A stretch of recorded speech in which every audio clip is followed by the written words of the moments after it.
What is up, my friends? This is the Protect Your Neck podcast, and while I'm your host, Dan Tom, analyst whose work you can find over at MMA Junkie as well as Action Network, and this here program, we break down high-level MMA, and that's what we're going to do here tonight. Whenever you're listening to this, hopefully it's for the fight, recording this on the usual time and place, Thursday night on my YouTube channel, Daniel Tom MMA. Like and subscribe. Of course, this will go on the iTunes, 5-star ratings and reviews. And since this is a pay-per-view, we are back for the pay-per-view, UFC 295. That's right, folks. I got to bring on a co-host, usually someone from the gambling space who kind of knows what they're talking about, especially to, help my ass along. But no, honestly, all bullshit, self-deprecating stuff aside, this is one of the most successful MMA professional gamblers really in the space.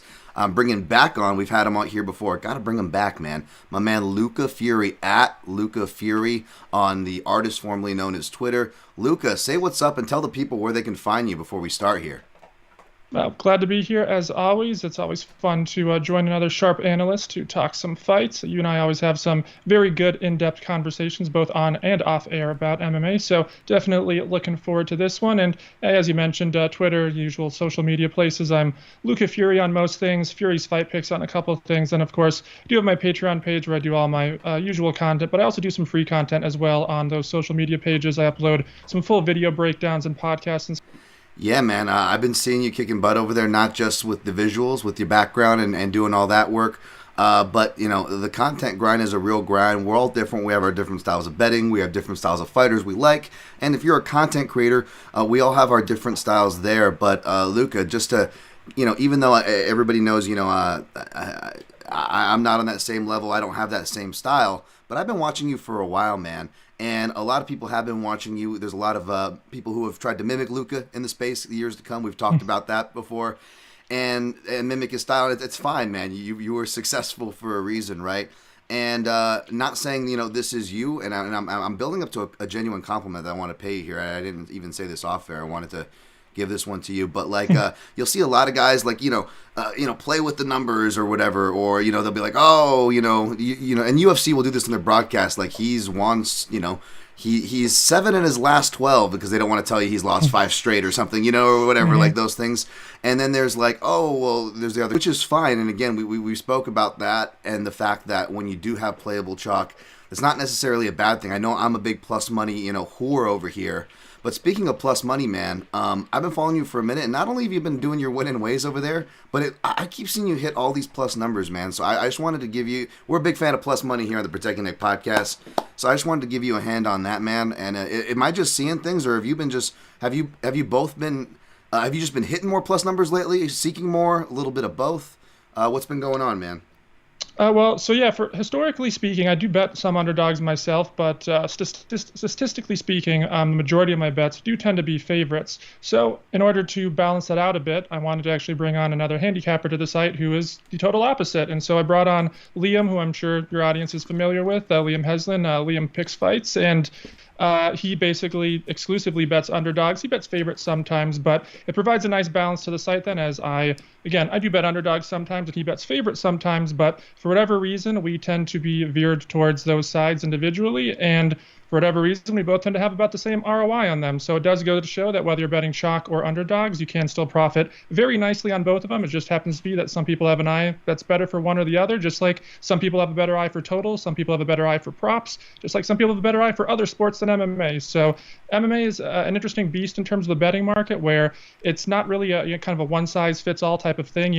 As you said, some people have definitely tried to mimic me, and I don't find any, I don't find that to be insulting or anything. I encourage people actually to copy me. That's why I do a lot of educational content and stuff, try to inform people on the ways of betting. But I would also encourage people to try to branch out and try some of their own things, because, again, there is not just one way to approach this. There's certainly some different ways you can attack it, just like an MMA fighter. There's not just one style that we know, okay, if you're this style, you win every fight. No. Some fighters are better at grappling, some are better at striking, some are better at wrestling, et cetera, et cetera. So I encourage people to definitely learn from the resources that are out there, but also try to find what your specific niche is.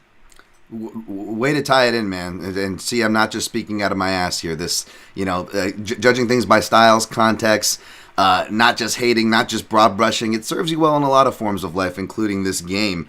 And, man, this is a fun game. As for usual, we got Matt Pauly in the house. Thank you. Thursday night with Dan Tom. Let's go, baby. We got Mark Fellows in the house. He says, pump for Las Vegas Formula One Grand Prix. Oh, wait, sorry. Wrong YouTube channel. It's okay. We definitely, I'm sure me and Luca have dealt with traffic here and there with that. Hey, here's another show that mutual friends of ours tweets at us on Instagram, on Twitter. I think he tweets at us at I think it's the same guy. He tweets at us and John Morgan and stuff. Talks about frosty beverages. Isn't that him? I think it's the same guy. He's one of the MVPs of MMA Twitter. Good, really good dude. Chronic Combat Conversations. Dan and Luca, what a combo! You guys should know. You guys have had him on your show. You guys know what's up. I appreciate those guys too.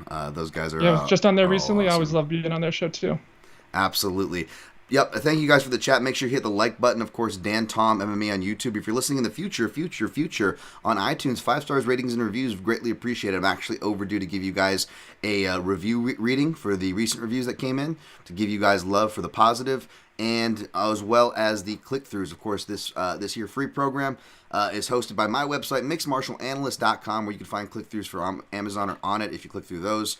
Not on it, but Amazon gives me like a list, not of your personal information or bank cards, just of what is bought, so I can kind of pontificate. I'm not going to be doing either of those today. We really want to focus on the show, but that is where you can go if you want to straight up, as Teddy KGB would say, or if you find me on social platforms at my name tag, you see at Luca Fury over there, me over here, at Dan Tom MMA. You'll see in my link tree secure PayPal donations, which are also on the same site, home site, my site, host site, mixedmartialanalyst.com. Those are the ways you can support. If you want to, you don't have to. I'm just happy you're here, and we're going to talk fights, do a quick recap, because I was off, and I just want to get to the UFC 295 of UFC Sao Paulo, just because there's probably some interesting talking points that'll generate some interesting discussion with me and Luca, as will the breakdown, which we will then go to for UFC 295. Of course, the usual format. We're going to go from top to bottom, and then we'll recap all the picks and plays at the very end. We'll get to you guys where we can. Super chat people will get first priority, but as you guys know, there is no exclusivity here. I try to get it to all you guys. So let's party. I'm actually even gonna, and the episodes when schedule and life happens where I miss a recap, Luca, they're always on winning weeks. So I haven't recapped since my last week, which was a winning week, and that was UFC 294. So I'm just gonna say that was a winning week, yay me, and we'll move on. UFC Sao Paulo, I was off. But I will give full disclosure because I did watch some, not all, some of the fights live, and I did place bets as a fan, which was fun for once, but it was such a volatile card, and I was so busy, I wouldn't even have had time to post if I wanted to for funsies, even with the proper disclaimers. But even with the proper disclaimers, as you know, Luca, you can, give the proper disclaimers all you want. People are going to be like, you're making excuses, you're talking both sides, you're feathering the nest for a fall. I'm like, you know what, I'm not even going to deal with that. Let me just actually be a fan this week and just do my own thing. But as you guys know, I'll come clean to tell you what I frustratingly threw some ducats on untracked. So even if I did win, I wasn't getting any of the benefits. So we're keeping that same energy here. Luca, feel free to say what you want. But just the main event, just to start real quick, Jailton Almeida, Derek Lewis. The only thing I saw in this fight was that I'm not a big total guy. And boy, did this make me not a total guy, because I was like, you've been priced out of betting Jailton Almeida. Why don't you just bet the under of some kind of total here and get a little bit of coverage for the off chance Derek Lewis, who I was pretty sure was showing up for a paycheck. If this era of scheduling and UFC unscrupulous business can get a guy like Volkanovski to kind of set aside his legacy and step in for a paycheck, do not be surprised at the fighters that will step in there for a paycheck, folks. Maybe we'll talk about that and the UFC 295 main card a little bit. We'll see. But that was kind of my vibes going into it. So I laid a decent chunk on the under. And thankfully I didn't watch this live, Luca. I would have lost my mind. But yeah, and just before I throw it back to you, I go to this house because everybody asked me. Someone just asked me, why do you go to this? I go to it's just full disclosure. It's Virgin Casinos, and I know the old sportsbook manager, Mandalay Bay. Even though he's not in charge of the numbers, because he would know better. They post some really weird numbers there, right? And they must have messed up because they had Jailton Almeida by submission at plus 410, Luca. That does not make sense. That sucks. No. That did not hit. Wow. I hit, and of course That's I hit that. I actually didn't. I actually hit it responsibly. I only threw like $100 on it, and I showed some friends, and they were like, "Why? Why didn't you go back and throw 1,000 on that?" Like they were like, throw more, right?" And I'm like, "No, I'm gonna be responsible. I'm just having fun. I will take the good karma of the number, and I don't want to say good karma because the fight hasn't happened yet, but that is the most probable outcome." And boy. Heavyweight MMA, right, Luca? I don't know. Do you want to add to that before we move on from this fight? But I want to hear your take. Shout out to Jack Slack, who had a headline that Jailton Almeida shows all ground, no pound in his victory over Derek Lewis. Very, very appropriate headline there. I mean, this was a perplexing performance. I understand, when fighters pace themselves, I understand when they measure their performance because they're afraid of gassing. It's a 5-round fight. I get all that. But to see a fighter get full mount and then literally just blatantly sit there and do nothing was surprising to see at the UFC level, especially in a main event as well. It wasn't, again, like, you'll see fighters, there was a lay and pray term back in the day when, like, in the early 2000s, a bunch of wrestlers started kind of taking over the sport a bit, and they'd basically just take down opponents, didn't really have much jiu-jitsu, didn't even have much ground and pound, weren't really any kind of strikers, and they would just lay on top, do nothing, and the way the scoring worked is you just kind of automatically win the round that way. Now it's different. You have to actually have some offense and stuff. But this was like a throwback to the early 2000 lay and pray where he got on top. And it wasn't like the modern version of lay and pray where it's like the little rabbit punches to the ribs, the short little like hammer fists that are like blocked, where it's like they're trying to make it look like they're doing something as the ref is saying work. It's like, okay, look, I'm moving my arm. It's not doing literally any damage at all. But hey, I'm working, right? This wasn't even that. This was him literally putting both arms on the mat and then just sitting there and staring at Derek. I was like, are you about to make out with him? Like, what are you doing here? What is going on? For minutes. Like, you just get mount and then just sit there with him. So I hate to say, a guy's coming off a bad performance when they're as dominant as they were, but I don't think there's literally any person on earth who walked away after that showing who went, I now think higher of Jailton. I think pretty much every single person walked away going, I have some concerns about if he's really one of the next big things in this division. Yeah, definitely. And I'll just add this, and because Luca, you understand this. Like, I hate saying this because us or whatever, it's like, oh, you're sour grapes, you gambled on it, or even if we didn't gamble on it, right? But I have that self-awareness to understand, like that it comes with the game whether we agree with it or not. We both have voiced our frustrations on that, Luca. And this is kind of like another one of those realms where even more so. Which is to say, I will say this even less. There's even less of a chance I will say something like this. Even less of a chance I will say this than the R-word robbery, right? Which is, any kind of like word fix or any kind of a James Krause related word, let's just say. But this is one of those few times where, and again, I know I just admitted, even though I didn't have to for what it's worth, folks, I just admitted to throwing some ducats on the fight. So that's obviously going to taint my opinion, right? But like, this was one of those few fights where it's like you look at it and like I think it was like round 3 or something. There was a point where like he was hitting Derek Lewis a little bit, and he was like, "Ooh, I almost don't want to hit him too much," like like kind of like when you're cheering, like if you have a round prop and like it's in round 2, but you've got the fight to end in round 3, and you're like, "Yeah, soften him up, cook him for the finish in round 3. Not too much though, not too much, and it felt like he was doing that version, and not to go too far down this rabbit hole, but you look at the betting prices. Like, you were priced out from betting Jailton Almeida unless you really literally bet decision.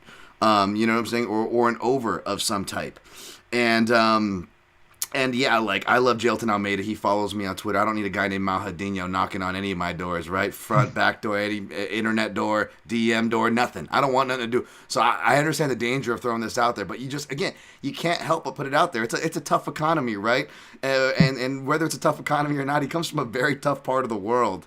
And we've seen this in wrestling, right? You hear the stories of Yoel Romero, and certain countries are more prone to be persuaded, right? Whereas other countries are more prone to maybe pay for a prodigious title. There's different value systems in different places of the world. Anyways, I couldn't help but I'm like, this feels like a fishy one. I'll just leave it at that. I'll leave it at that, Luca. But did you get any weird vibes? I will add to that where this is, I guess, one of them too, but there's been multiple performances in the UFC, especially over the last few years, I feel like, you've watched the sport in and out for many years. I have too. not to be egotistical, but I think it's pretty safe to say that you and I have a pretty good read for when things are out of the ordinary in an MMA fight. And obviously, MMA has a ton of variables. There's obviously wild and wacky nonsense that happens all the time, but there's certain things where you look at it and go, I just can't comprehend why this is going on. This was one of them. There's been some other ones. There was one earlier this year that was a real bad one like this, where like they kept rocking their opponent and just absolutely refused to go for the finish. They would rock them and just back away and let them recover. It happened like 4 times throughout the fight, eventually went to a decision. Now, I know it sounds like conspiracy theory, tinfoil hat stuff. For what it's worth, I had nothing on that fight, no money or anything like that. So no bias here, but it did seem a little bit, interesting, as I mentioned before, and you have to consider the value of the bets that could be made versus the value that the fighters are actually being paid. There's not that much in terms of sponsorships they get anymore. It's not like the old days where sometimes fighters be like some random Brazil guy making 2020 and he has like some 500K random acai sponsorship or something in Brazil. You don't have that really these days because of the way the UFC works. The sponsorships now, it's kind of like their own deals with, the Venom trunks and that. So fighters can get limited sponsorships outside the sport, but it's not the same as before. The contracts for the UFC aren't particularly great. Jailton is not making huge money with the UFC. And think about it, sports betting, the way it is now proliferated. I'm not even going to try to say the word. It's been way too long of a day for me to try to say that. Yeah. But he is basically someone who's making a fraction of what you can try to actually get down these days in modern MMA.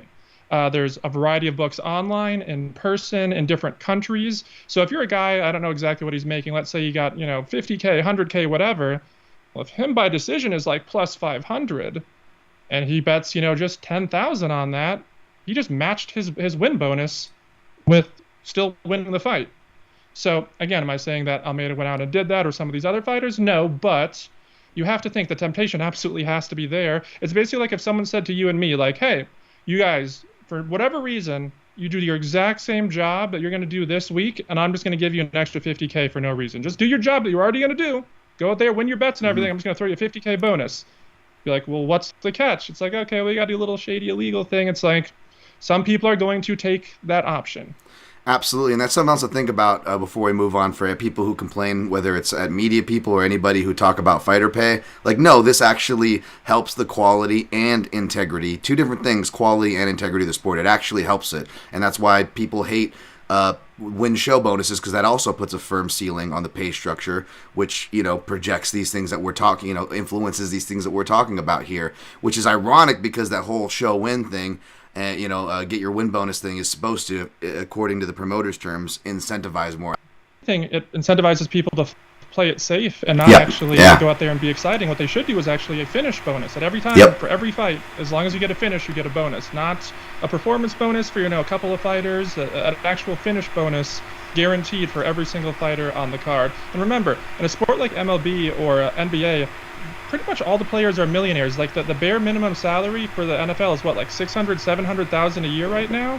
You're talking about MMA fighters, UFC fighters going out there making 10 and 10, 12 and 12. It's a very different ballgame in terms of the ability for a fighter to be like, oh, hey, I could bet, this prop at plus 500 and make a serious amount of money versus an NBA player. What's that really doing to their bank account?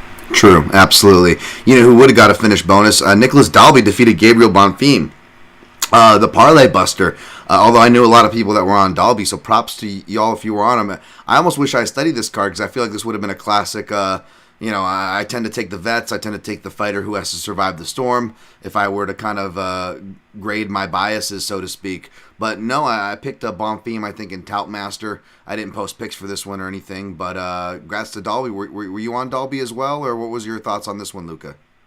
Yeah, we had an official bet on Dalby at plus 460. Props to Liam for that. So that cashed. We also had a bet on Dos Santos earlier at plus 340. Ended up going to a draw. I think draw is probably the right score. Just whether you agree with like a 10-8 or whatnot, it's just like the way the actual fight played out, it was basically even. So like I feel like in terms of justice, I guess draw is the right thing. Obviously would have loved to cash a plus 340 there, but this fight, it was one of those situations where it was very clear who the better fighter was. Obviously Bonfim is more talented in terms of offense, but the thing with him is he does have some defensive issues. Now what surprised me was how once he tired and once he started falling apart, he completely fell apart. There are fighters where it's like, okay, they tire, and then the wheels start coming off, but they kind of fight through it. Like Marcin Tybura, perfect example of that. He tires in every fight, but he fights through it pretty well. And then look at him against Alexander Romanov. The guy's the polar opposite. Guy starts a tire, it's like Bonefiend just falls off of a cliff. And that was what was surprising to me. I thought that if he tired, which was possible, I thought that maybe he survives, maybe he could, sneak out a 29-28. And if Dalby got the upset, it would actually be by a decision himself. I didn't think that he would go out there and just basically one-way traffic him once he absolutely got tired like that. I mean, it was, again, can't stress enough, it wasn't just fatigue, it was just a complete, absolute meltdown. Absolutely, yeah. I saw him check the clock at a certain point. That was just a bad sign. And I was like driving with that car playing, so I wasn't even watching closely. I won't talk about the heavyweight fight because you know our opinions on that, folks. And you know that me and Luca were not surprised that it was a decision affair. I'll just the last two fights I want to talk about is the Fakardinov Elisa Zaleski, which I will say I believe the draw was right, but man, was it just me or like? I feel like was it because I had a bet? Because like I was in a parking lot, I was just running errands, and like I stopped the car and I'm like, stop the fight, because I had Dos Santos money line, I had him in a round robin, and then I had a ticket where I sprinkled by KO, and in that round robin, the only other tick of the three that hit was Angela Hill, because I just throw a bunch of dogs on there and have fun. That's all it lets me do at that book that I said I was at. So he would have paid off the round robin. And anyways, it was like $1,000 swing, and it's not just getting the being on the right side, which for whatever moral victory we can take away that we were on the right side of that, right, Luca? And it's not just like you had money on it as well, but these seem to always happen on me where it's like a layered bet where I had them like in a parlay straight. Or I had it straight plus the prop that almost hit, and that prop was also in a round robin where other things hit, and if all that hit and you calculated it just from that one play alone, it was $1,000 plus swing, which is big for a bettor like me, who does $100 units and averages 7 units a card as far as risking. $1,000 swing is nice to come across. So being able to always taste it and then have it slip through your fingers is really tough, and I'm not gonna complain or be ungrateful. But I've come to grips that as you have to in this. Some years are better than others. Some years are winners. Some years are losers. And even though I'm real close and there's still a chance to come out on top in the black in this year, I'm coming to peace with whatever happens. I'll just say this, Luca.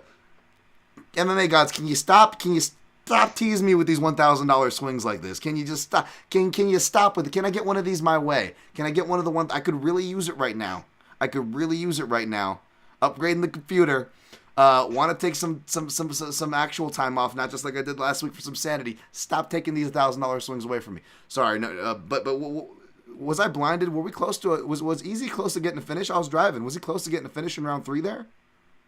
It was interesting when he was going for the ground and pound. Well, I thought for starters, from the entire fight, I thought he looked ancient. I thought he looked so old. Like, this was not the guy, and obviously I wasn't expecting it to be the guy who fought Sean Strickland, but like you compare the performance from like those days to now, I mean, the speed, we're talking about like he's like legitimately half as fast now. Like, it was crazy how it looked like he was punching underwater. And then when he was going for the ground and pound, I don't know if it was because of that or if it was fatigue, but like there was nothing on those shots. I just kept sitting there thinking, if you would actually just like pause, take a deep breath, and then just unload like 3 hard right hands, the ref is stopping this. He's literally looking for any excuse, and he was just doing like little And I'm just like, not going to stop it. And of course it wasn't, and it ended up being a draw. I will say in your defense, because I know how vicious people can be, always trying to say, whining or excuses. You've definitely had some brutal luck this year. There's been so many times I've seen on Twitter where like you are this close to either it's like a round robin or just a regular prop, or it's like a robbery, where it's just been so many times where I'm like, oh my God, again. So the thing is with those, like you said, I guess it's sort of a moral victory more than anything else, but it's also a real world victory in the sense that if you are on the right side, long term that is going to even out. So at least you can have faith that, well, maybe this year, however it turns out, next year or the year after, things are going to be turning out in the long term. So at least there's that, but obviously it would be nice to actually get the dollars in your account. Sure, and that was a great point you said about the ground and pound because again I didn't have the audio loud or anything, and to be honest though, which kind of explains maybe the ref posture because I actually thought the ref posture was opposite, and that's what I was reacting to because I couldn't tell with my little phone screen without the volume if it's good. He looks like he's just crumpled from a body shot, so I'm already freaking out because I'm like, if we again not just the judges the way they grade rounds, but even the refs don't sometimes, and they're better about it than the judges are, but even the refs can be guilty of not respecting body shots because like you'll see people like, and I don't think like the Frevola Dober stoppage was bad or whatever, because Dober got hit in the chin, and when somebody goes down a certain way from getting hit, it triggers the ref to stop, except body shots for whatever reason, even though your system is physically not letting you fight back, right? The refs will let them, either Travis Brown out of it or just a prolonged beating like Jeremy Stevens, Jose Aldo. So part of me's freaking out on that end, but what really had me freaking out was that I'm like, oh fuck, we're in Brazil, and this is something to keep in mind for capping folks to parlay out of this, and as well as to a bigger point to hopefully help you guys profit and remember these things when you go out of certain markets, both for judging and refereeing when you're out of the main markets, the main jurisdictions, the main commissions, right?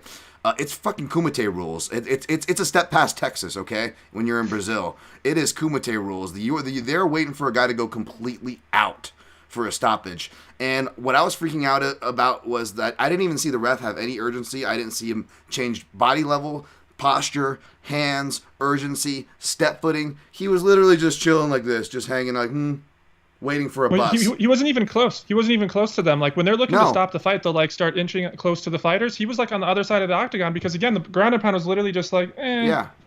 I'm like, yeah. You have a dominant mounted and back mount position here. The ref, if you, like I said, unload hard strikes, he's going to look for any excuse to stop it with hard strikes from that position. That's like the easiest stoppage ever. Like if you've not watched like for people out there, because I know you have, but if people out there have not gone to like a crappy low-level amateur show like your local like Battle at the Barn in the Midwest or something, so many fights end in TKOs like that where it's just mount and either the guy rolls over and gives up the rear naked choke because he doesn't want to get punched anymore, or the ref just mercy stops it after like 3 hard shots. This is you got your dog going there. Yeah, sorry.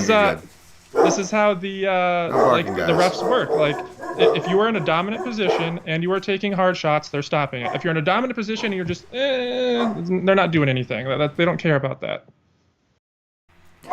Yeah, totally. Sorry about the dogs barking, guys. Relax over here, Brownie. Get over here. Yeah, absolutely. And the whole dominant position thing. As soon as he pulled him onto his back too, I knew the finish wasn't going to come. Yeah, when he got onto his own back. The back mount, and he was on top of him. At that point, I let it go and was just hoping for some home cooking. But I believe that the draw was the right score. No complaints there. Last thing I will say, literally exact thought. As soon as before he even went fully flat, as soon as they were in the transition, I was like, no finish. No finish. Yep, exactly. And then one of the only other things that I sprinkled on that was also in the round robin was Kyle Bahayo round 3. So that was really frustrating too because you literally have the guy doing the check please, right? Like Charles Oliveira, Cub Swanson sign where they're literally waving their hand off, right? They're backing up, literally the whole body language, literally gifted him the vulnerability of all he wanted. And yeah, man, I thought this was going to be a classic spot where Kyle Bahayo's getting the decision moniker. Watch, because of this is the time where everybody's going to bet him by decision, and then he's going to go out there and get the finish. Like those classic fighters that just piss you off, right?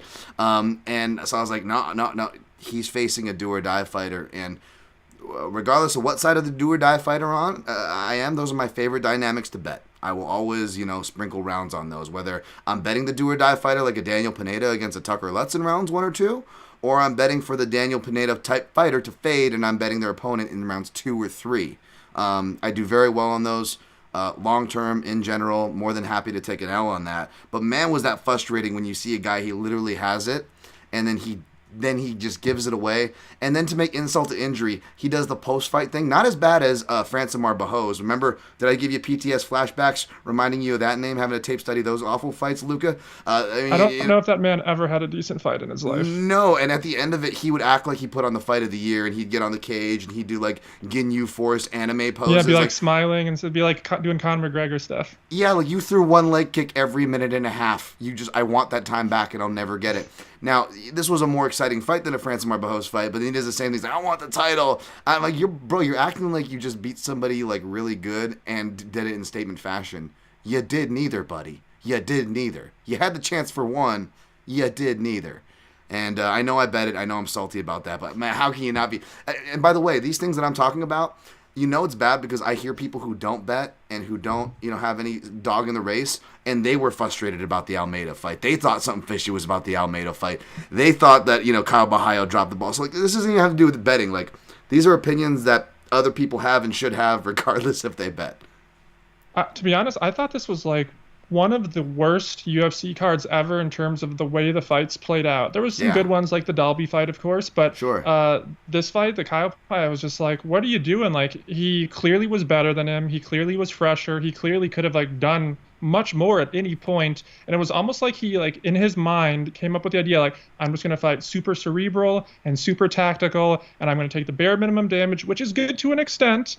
And despite that, though, when the opportunities were there to do so much more, he still stuck to that game plan of just going to do the bare minimum and be super cerebral when it's okay, sometimes you do have to open up the playbook and actually go for it. And this was much like the Almeida fight. It was one where, okay, it was a dominant win, but did you come away thinking, oh, wow, Kyle, he's the next title contender. I now think higher than him, or do you go, maybe about the same, maybe even a little bit worse? I don't think I'm worse off on him now, but not any better, certainly. I think basically the UFC's will have we'll have these undefeated prospects, they'll be trying to hype up, and they'll be facing, complete bums and stuff like that. And yes, you should point out that they're not facing good opposition. Yes, you should point out that they're not proven.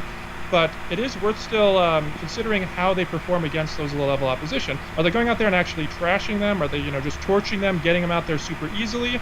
Or are they going out there and being in nip-tuck affairs? Are they struggling? Or are they doing something like this where they're just kind of coasting? Upper-level fighters should treat lower-level fighters like lower-level fighters. That is a defining characteristic of what makes fighters great. John Jones goes out there and he beats fighters at their own strengths. He dominates them at that. He dominates their ball and fight. He doesn't go out there and barely eat by.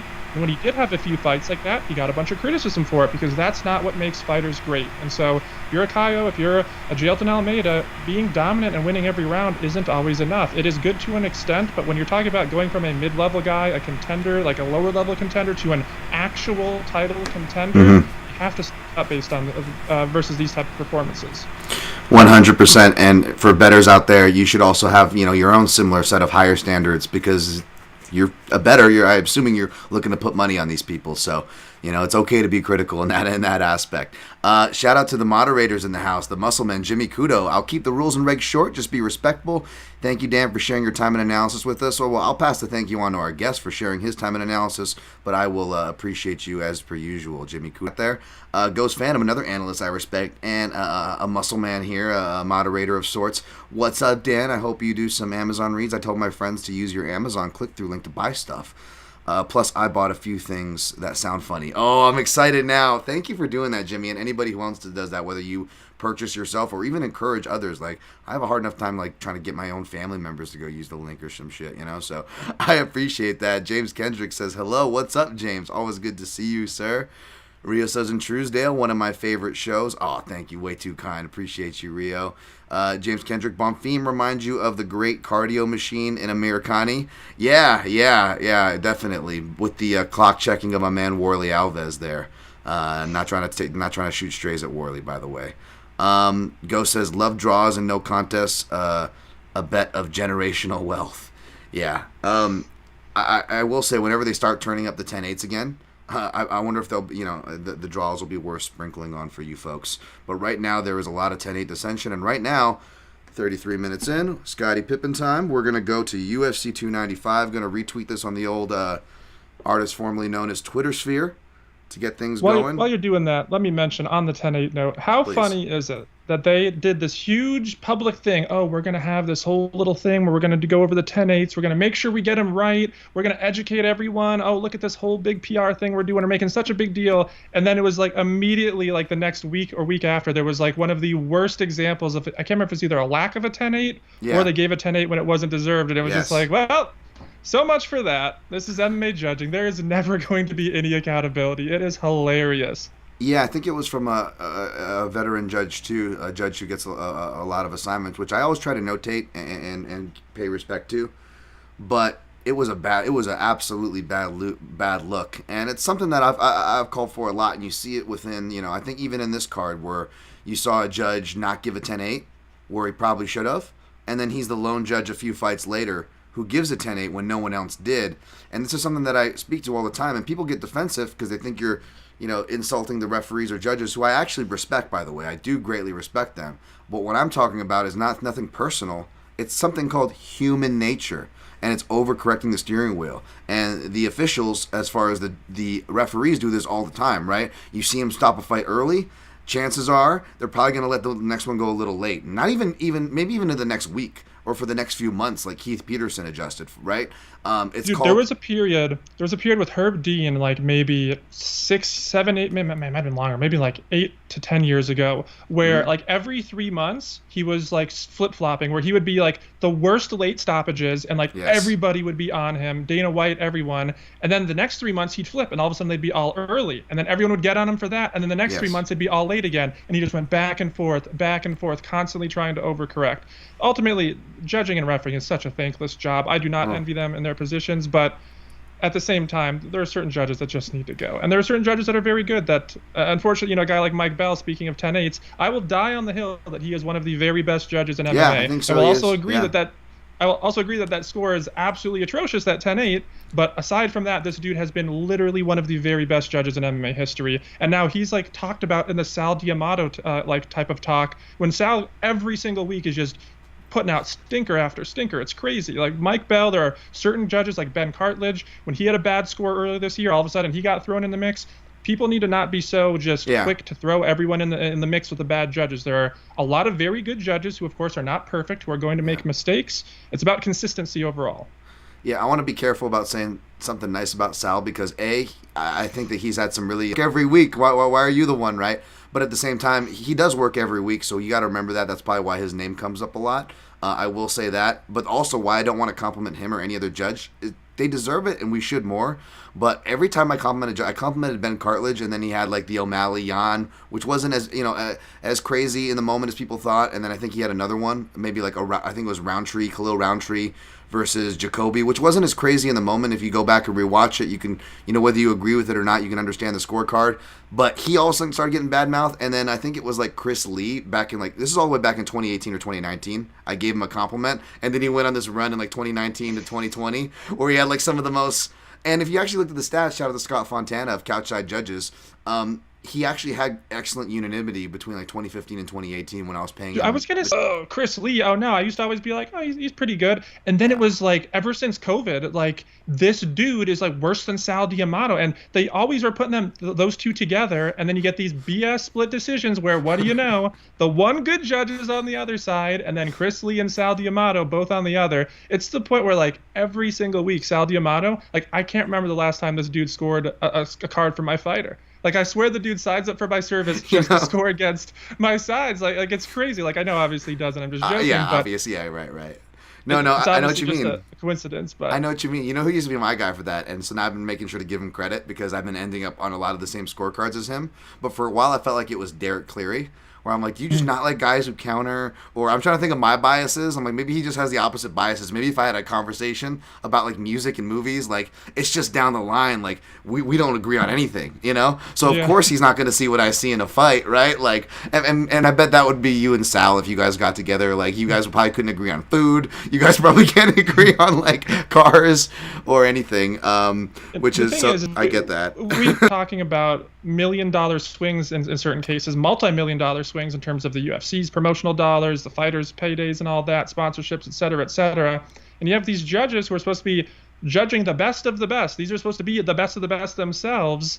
There should be a certain level of the standard. And obviously we know there are better judges than Sal D'Amato, multiple of them, in fact. So if that's the case, when you're talking about the best of the best, that's who should be judging those fights. And so obviously a guy like Sal D'Amato is not that. So maybe if there was like, I guess leagues for judges, I don't know, maybe he's minor league, maybe he's a AAA, quality judge. I don't know. Maybe he's a Bellator quality judge, not, a UFC quality. Like I don't know the proper analogy for it because I don't really know where he falls on that spectrum. But it's very clear that despite the fact that I will admit he does score the vast majority of fights correctly, he still scores more incorrect than other judges, and that's something that needs to be addressed. Yeah, I think And you know what?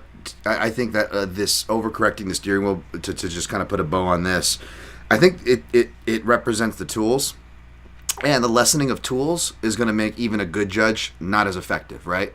And I mean, shout out to the couch side judges guys. I was even listening to them; they were almost confusing themselves, and I'm glad they admitted it. Even Scott admitted he's like, I don't even know if I'm confident in my own 10-8 scores because we're back to what. The whole, whether it's the people who in the industry or the criteria media nerds, you want to call me or anybody else, we're all pushing to one unanimity, but it's almost like we're back to square one where there's who we saw / think won the fight, and then there's the scorecard of who we think the judges are going to think, and that's not right. We shouldn't have two scorecards. That's what ideally we were trying to work away from, and we're back there. We're back to, well, this is who should probably win it, both according to criteria and what I saw, but the way things are typically adjudicated because commissions are worried about what Dana White's going to say if we get mad at we mess up one of his fights in his eyes with the 10-8 since the Blachowicz-Adesanya from 2021.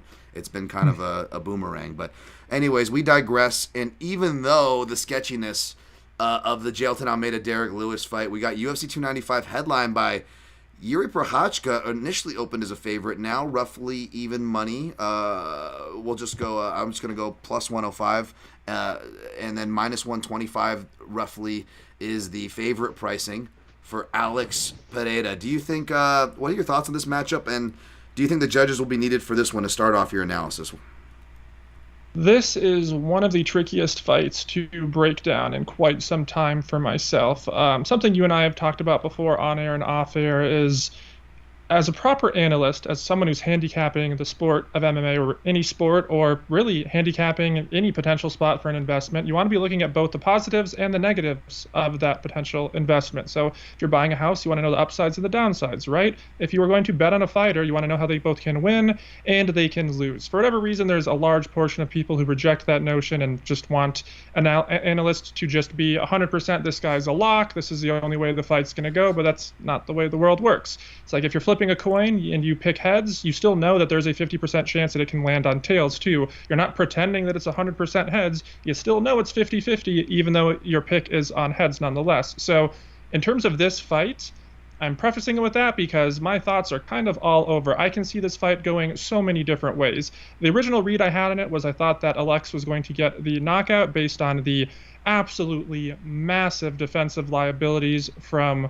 Yuri, and then I flipped to eventually going with Yuri based on the cardio and the pace, the lack of volume that Alex has shown in the past. Also, his cardio was a bit untested in MMA. Obviously, looked shaky last time at 205, although I know there was altitude and it was his first time up there and stuff, but still, obviously a concerning showing there. So now, though, after I thought about it even more, I've kind of like fallen in between, and now I'm just sort of 50-50 between the two. When I look at the tape, Yuri's defense, I mean, it's an absolute abortion. I did a fight film episode over on my Patreon for it this week, breaking down the tape on this monitor right here, and I mean, it's honestly comical the way that he drops his hands after every single punch that he throws, and then he moves his face right at his opponent. It is not like some other fighters who drop their hands and they use that, evasive, they're kind of like leaning back. He actually leans forward as he drops his hands. And this is why he gets tagged. He's been knocked out before as a result. I showed that on the footage. And then I showed how even in his most recent fights, he still has the literal exact same tendency. So he does not learn his lesson. I don't think that's going to be something he suddenly learns ahead of this matchup. I'm expecting some of those same defensive liabilities. The thing is, Alex has to get the knockout here probably in order to win. I don't see him outpacing and outvoluming Yuri down the stretch here. Yuri throws so much volume, he's so aggressive, and Alex has never been a great minute-to-minute, round-to-round winner type of guy. Yes, he's won decisions. Yes, he's capable of doing that, but he generally is a power guy. And even when he wins rounds, it's more so because he kind of slows the pace down and keeps his opponent gun-shy because they're afraid of his power. So this is a case where if we get to, say, round 3, 4, 5, we're probably going to start to see it turning more in the trend towards Yuri just because he's going to be the fresher fighter probably. And on top of that, he's going to be throwing a lot more pace. The thing is, though, in order for him to win the fight, he probably has to get it to at least round 3. And that just gives Alex so many opportunities to land the massive kill shot in those first couple of rounds, maybe even up until the third. I mean, again, you're talking about a guy who drops his hands and runs face first at his opponents with them down. I mean, he has literally the worst defense of any top 10 fighter in the UFC right now. It is absolutely atrocious, and I cannot understate that enough. He is all about creating chaos and then he thrives in that chaos. He's not good at checking kicks either. He's very susceptible to calf and leg kicks. You go back and watch his fight against CB Dalloway and Rizin. He was getting owned there with the kicks eventually because he's Yuri. He creates chaos, gets the knockout. He had a fight shortly after that. He got knocked down, almost out, eventually knocks the guy out himself, gets knocked out by King Mo. They rematch, knocks out King Mo in that. We've seen him get knocked down all over the place in the UFC as well. This is what the man does. He goes out there, he kind of gets his ass kicked, and then he just survives. Is that going to work against a guy who might be the hardest puncher in this division, and on top of that is one of the most technical and tactical strikers at that? Everyone talks about the size and the power of Alex. They don't talk about how great his tactics are as well. You look at the Sean Strickland fight. Again, I did a fight film episode for that. Went over the footage there. The entire fight, Alex throws jabs and some leg kicks. He only throws 3 head strikes. And he throws 1 left hook early on in the fight, which Sean blocks easily because Sean was prepared for it. So then Alex starts digging the jab to the chest over and over, and it's not until Sean reacts, and instead of putting his hands up here, puts his hands down here and actually extends them out to try to parry it, that only then does Alex go for the left hook again, lands clean and hard, and knocks him out. So he sets traps like that as well. He doesn't just find what you're doing wrong and then capitalize. He'll actually lead you into traps. So the technical striking, the power, all of those things, the counters, they just absolutely terrify me here from Yuri. But maybe he gets knocked down. Maybe he's able to get takedowns early. Who knows? Maybe he just survives to round 3. He probably can start to turn the tide. So this is a fight where it's probably early versus late. We probably see chaos. We probably see both of them have some success. I guess at this point in time, I'll stick with my pick I went earlier in the week, which was Yuri. But like I said, it's really 50-50. It's not even like a real pick for me. I think this fight could go absolutely either way. I expect some chaos and a great fight nonetheless. Absolutely, a lot of well said stuff. This fight could definitely go either way. You know, I was actually looking to maybe just avoid it from a betting angle. I did end up placing a bet, nothing too crazy here, just because, you know, as crazy as it is, this is a fight where I still have a read on it. Not just the fight itself, but it's a read that I've had on Prochazka for a minute, which is that not just, you know, the dipping stuff, which is true, but he also dips forward and he also dips slightly to his right, and that also makes left-handed shots, you know, hitting him, at least to my count, at a disproportionate rate. Even though King Mo was a right hand, Glover hurt him with a right hand, and other fighters have too.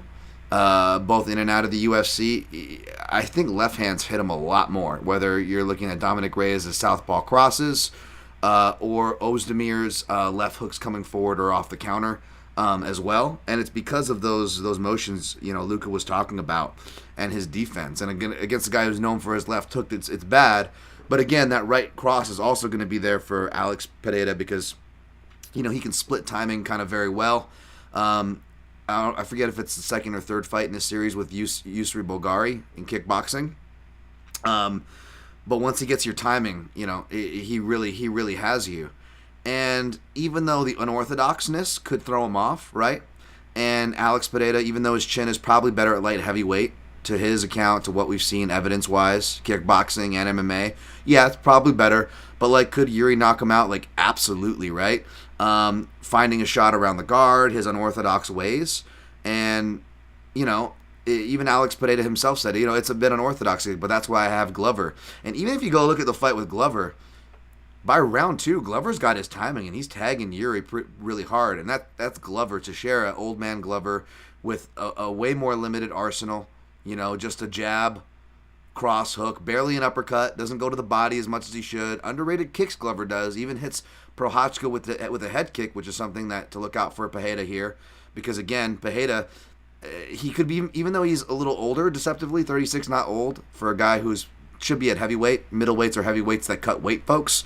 But you look at the Joanna Jędrzejczyk model. When Jędrzejczyk first came from kickboxing, when you see these high-level strikers come over, they're reluctant to throw their kicks because they don't want to be taken down. They got to develop their wrestling. They got to develop their ground game. And they have to also redevelop their striking to fit into MMA with all those things in mind. So that's why you didn't see Jędrzejczyk throwing kicks and stuff till later in the career. This also, you see this with Adesanya. Even though Adesanya we also saw him long enough and he fought so much where we also kind of saw some regression points, right? Arguably. And now he's in a little retirement of sorts. But yeah, like from when he first starts off to in his peak prime. And Pereira could be going through that as well here. So we could see him throw more kicks.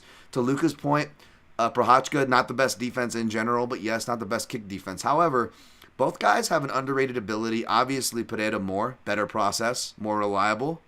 But both guys have the ability to counter kicks. So I also don't know how much they might kick, with that in mind, as well as the ground attacks, right? Like, maybe Prochazka definitely not as afraid to be on bottom, but Pereira might be, right? So maybe he doesn't want to give an easy slip and then a scramble and chaos ensues and you're in the fires of Yuri there. So I don't know how much kicking's going to do, but I do like the left hook and the right hands and how I think he gets those reads. And I want to shout out my guy Ghost and my guy Miguel Class.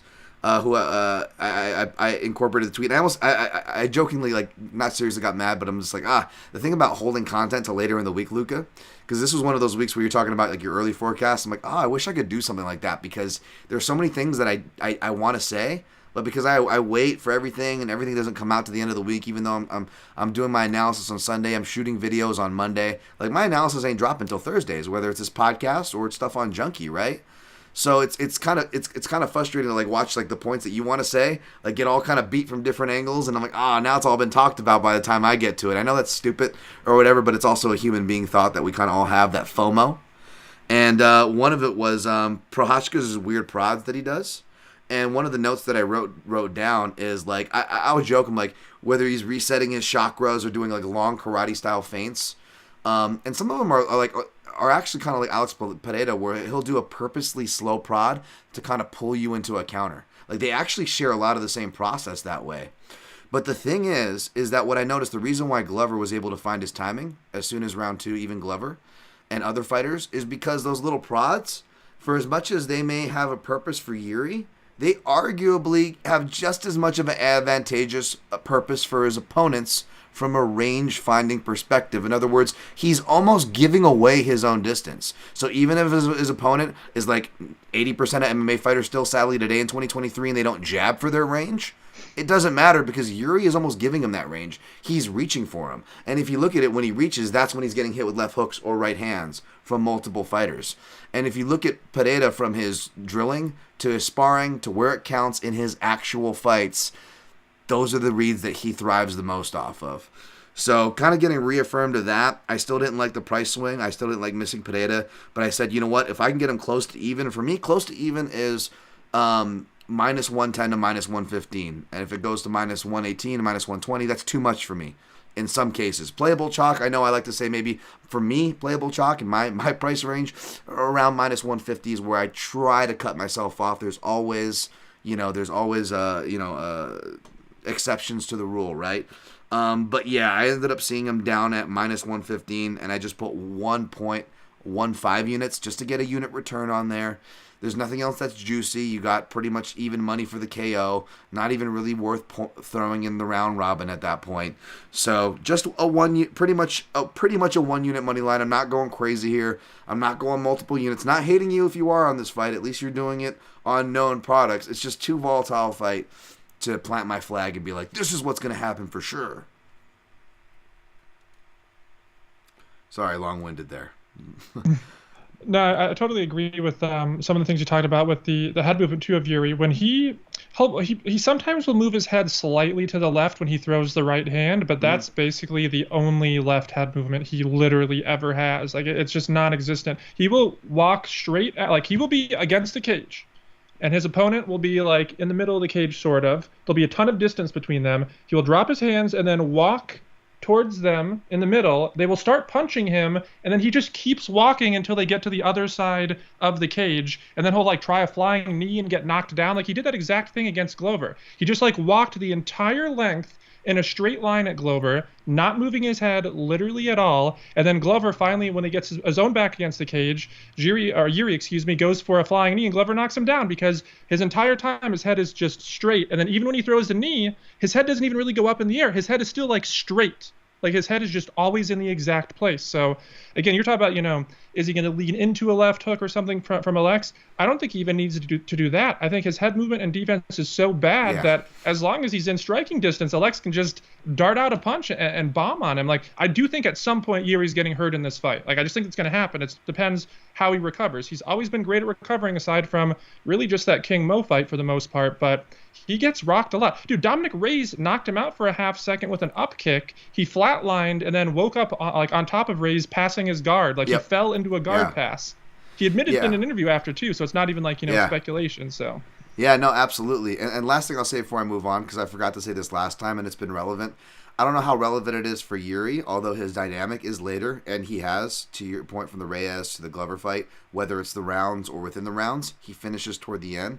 Something I noticed with Pereira, in and out of his series with Adesanya, in and out of kickboxing and MMA, when he's been hurt, it's usually been at the very end of rounds. I don't know if it's a focus issue. I'm not going to try to play psychologist or anything, but it just happens to be the guy tends to get hurt at the end of rounds, and that's when kind of Yuri comes on strong. So there is a dynamic there if he can survive things, to your point.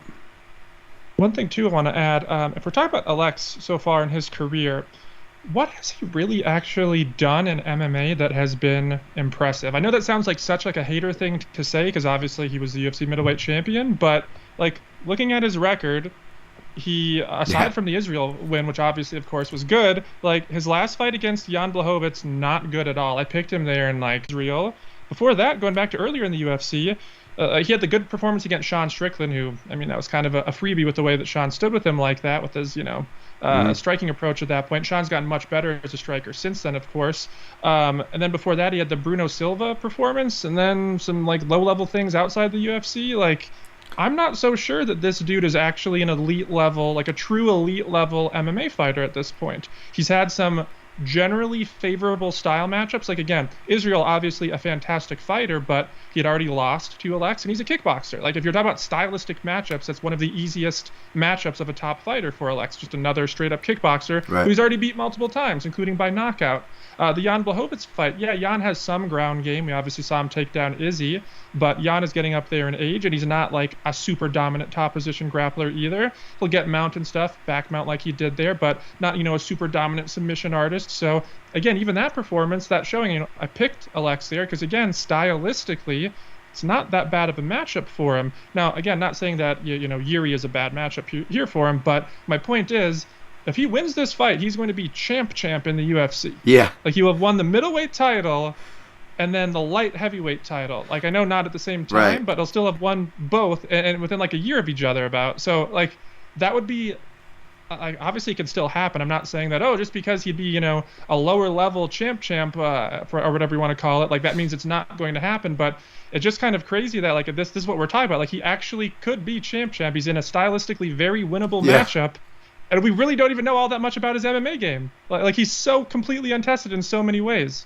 That's fair. I obviously am a big Poatan fan, and I obviously, even with the sketchy moments, value that Blachowicz win.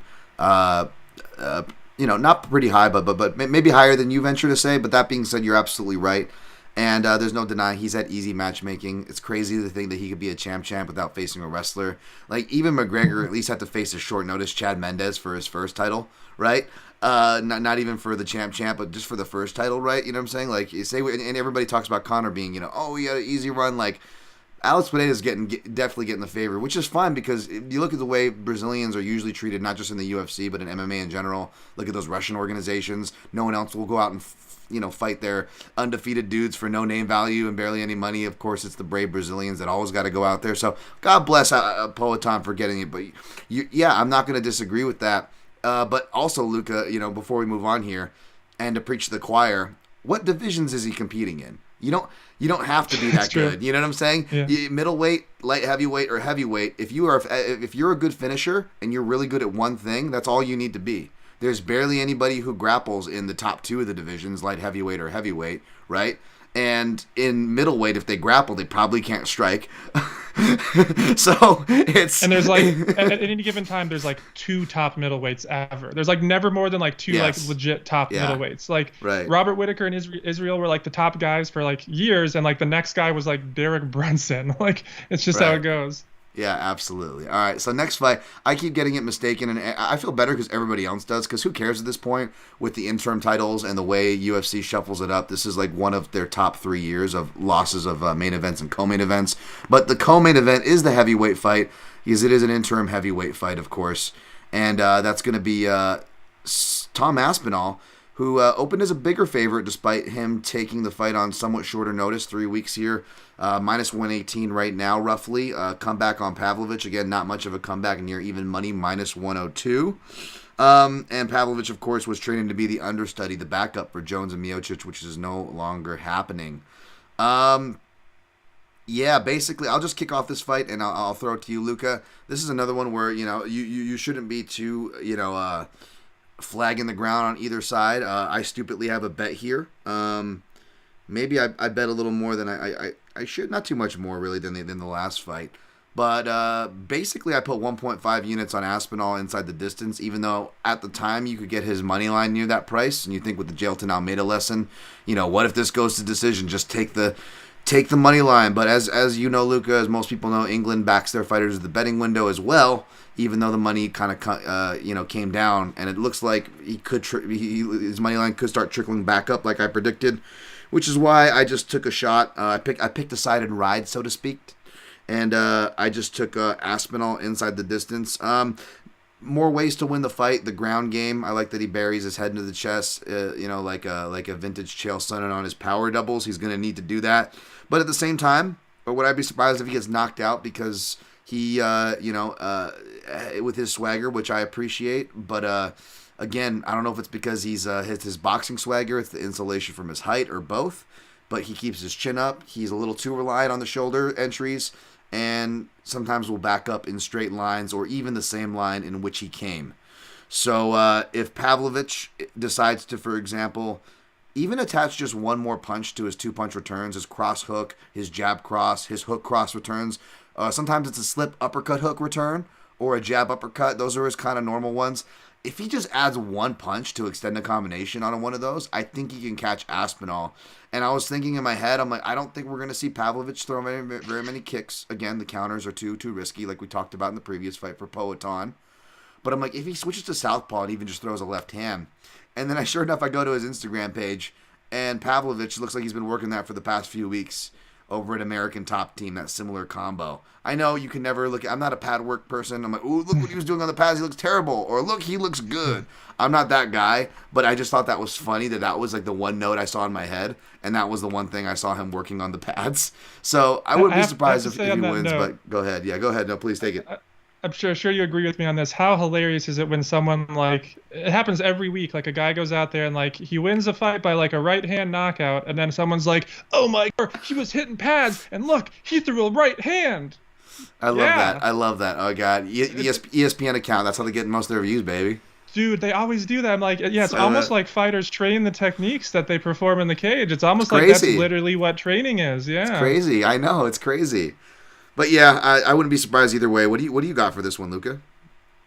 Yeah, this is an interesting one. Talking about not really being sure how good fighters are, I don't really know how good either of these fighters are, because as the UFC constantly promotes, their average fight time each, I think it's 219 for Aspinall and 233 for Pavlovich, like the number 1 and number 3 shortest in the UFC. So it's hard to really judge, talk about like Alex earlier. The point I was going there with the fact that we don't really know how good he is in MMA because he's faced such low-level opposition is the potential for him to go out there and do something shockingly awful against Yuri. Like maybe Yuri gets a takedown in round 1 and then Alex just does like some horrible thing to give up his back or a choke in like a completely like low-level battle at the barn, amateurish type of way. That stuff happens when these guys go out there and are super untested, super unproven.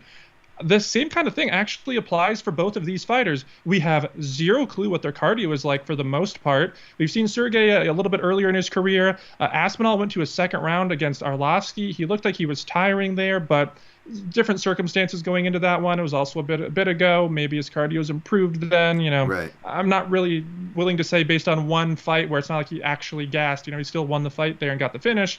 I'm not willing to say that was actually, too damning about his cardio, but does give a little bit of concern if I'm, being honest there. So we don't know what either fighter is going to look like really in round 2 here. We haven't seen either of them face too much adversity for the most part. So there's a lot of question marks in terms of their skill sets. They're relatively untested. The thing about heavyweight, which I think a lot of people discount, what makes it so hard to handicap, is look at a fight like, or excuse me, a division like flyweight.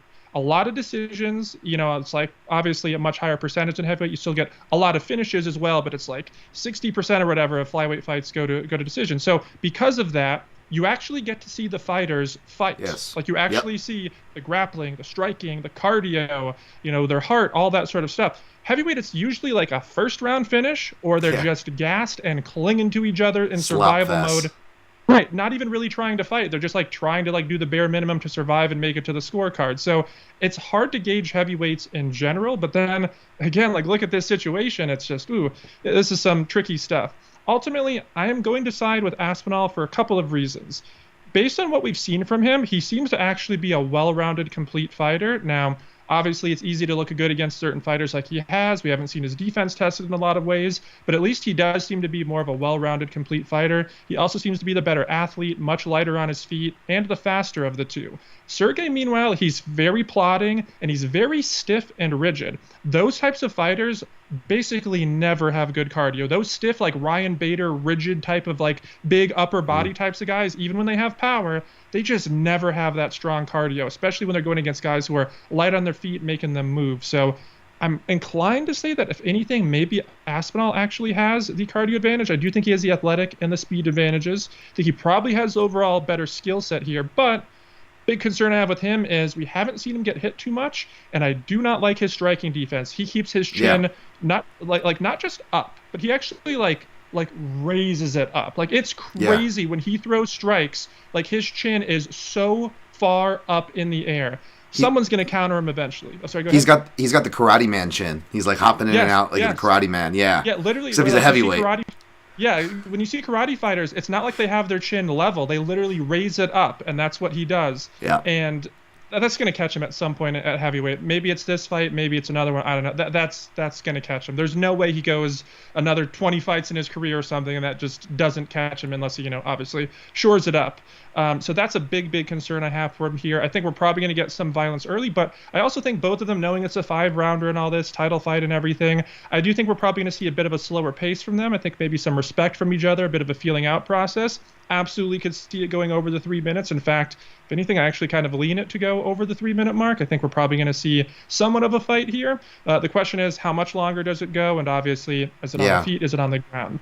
I think if it stays purely on the feet, it's really close, but obviously Sergey has that huge power. The main reason why I'm going with Aspinall is if he can use his athletic advantages, his speed, his footwork, and potentially maybe take the fight down the stretch a little bit. Hopefully he does have a cardio advantage and be the one who's moving more, because if people have never trained out there, once you start getting tired, it is so incredibly hard to keep your footwork up. Your footwork is like the first thing that goes out the window. That's one of the first things I look at to see when a fighter is tiring. Sergey is already very plodding. If he gets tired and just becomes a completely stationary, rigid power hook throwing guy, Aspinall can literally run circles around him. So there's a lot of question marks. This is a matchup where it sounds like I have a decent amount of conviction, but again, there's a lot of guesswork here. So I mean, honestly, I wouldn't be surprised if like my breakdown is just absolutely atrocious by the time it plays out, because they're so untested. But based on what little we do know about the fighters, that is my current read. So Aspinall by stoppage will be my prediction. I'll go by round 2, by the way, as well. Me too. I think I wrote that he should wrap it up by round 2, which kind of leaves the door open for round 1/beginning of round 2 is kind of where I see it, by submission. I'll probably throw the sub in a round robin submission as well, just for the record, yeah. Which is weird because they're giving you double the price for submission than for an Aspinall knockout. But I don't want to have to do the choose Parker, so I just went inside the distance, and I'll probably throw the sub at a nice number in a round robin there. But I will say, to your point about being tested, we haven't seen Sergey Pavlovich have to defend meaningful wrestling since his fight with his debut against Alistair Overeem, where I took Alistair Overeem at plus money because, again, I'm like, proven product. I know this guy's coming from Russia, and everybody's like, has the fetishization where like all Russian undefeated fighters like, oh, is this the heavyweight Khabib or whatever? And I'm like, well, I don't know. We haven't seen it. I will take the proven product, And that won't always work out. I did that with Volkov opposite Aspinall. And don't get me started on Volkov, Luca, Alexander Volkov. I have the worst luck when it comes to betting that guy's fights. And, so it doesn't always work out. But to your point, I will happily take a proven product over an unproven one. But you're right, we haven't seen that much. We have seen Aspinall hit, I will say. He actually did get hit decent in that Arlovski fight. That's another fight where people point to the cardio. I will say that, he didn't really slow down. He was breathing. At least he's breathing. Pavlovich, whether he's punching in the ring or everybody's sharing that beach shadow boxing thing with oh, look at this guy, how dangerous he is.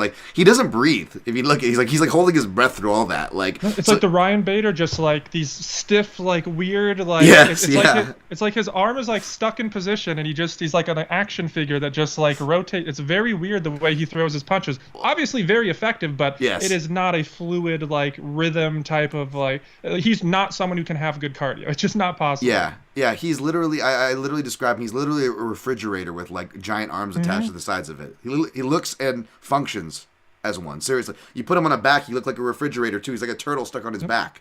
And that body type, we've seen it many times in MMA. Ryan Bader was obviously one I mentioned, but Misha Serkinov, when he came, he was a super hyped prospect. He totally was a bust, but he was super hyped. And one of the things I said, I think it was either my first or second breakdown ever for him. I think it was my very first one. I was like, I am absolutely mortified by the Ryan Bader-ness of this guy. The stiff, awkward movement on the feet, it's not going to be good for his cardio, not going to be good for the striking defense, and the issues that caused Ryan Bader cause them for him. I think Sergey is going to be the same thing. When you have these stiff, rigid guys who are not fluid, there's just some body types that are able to be fluid with their motions and others that are not.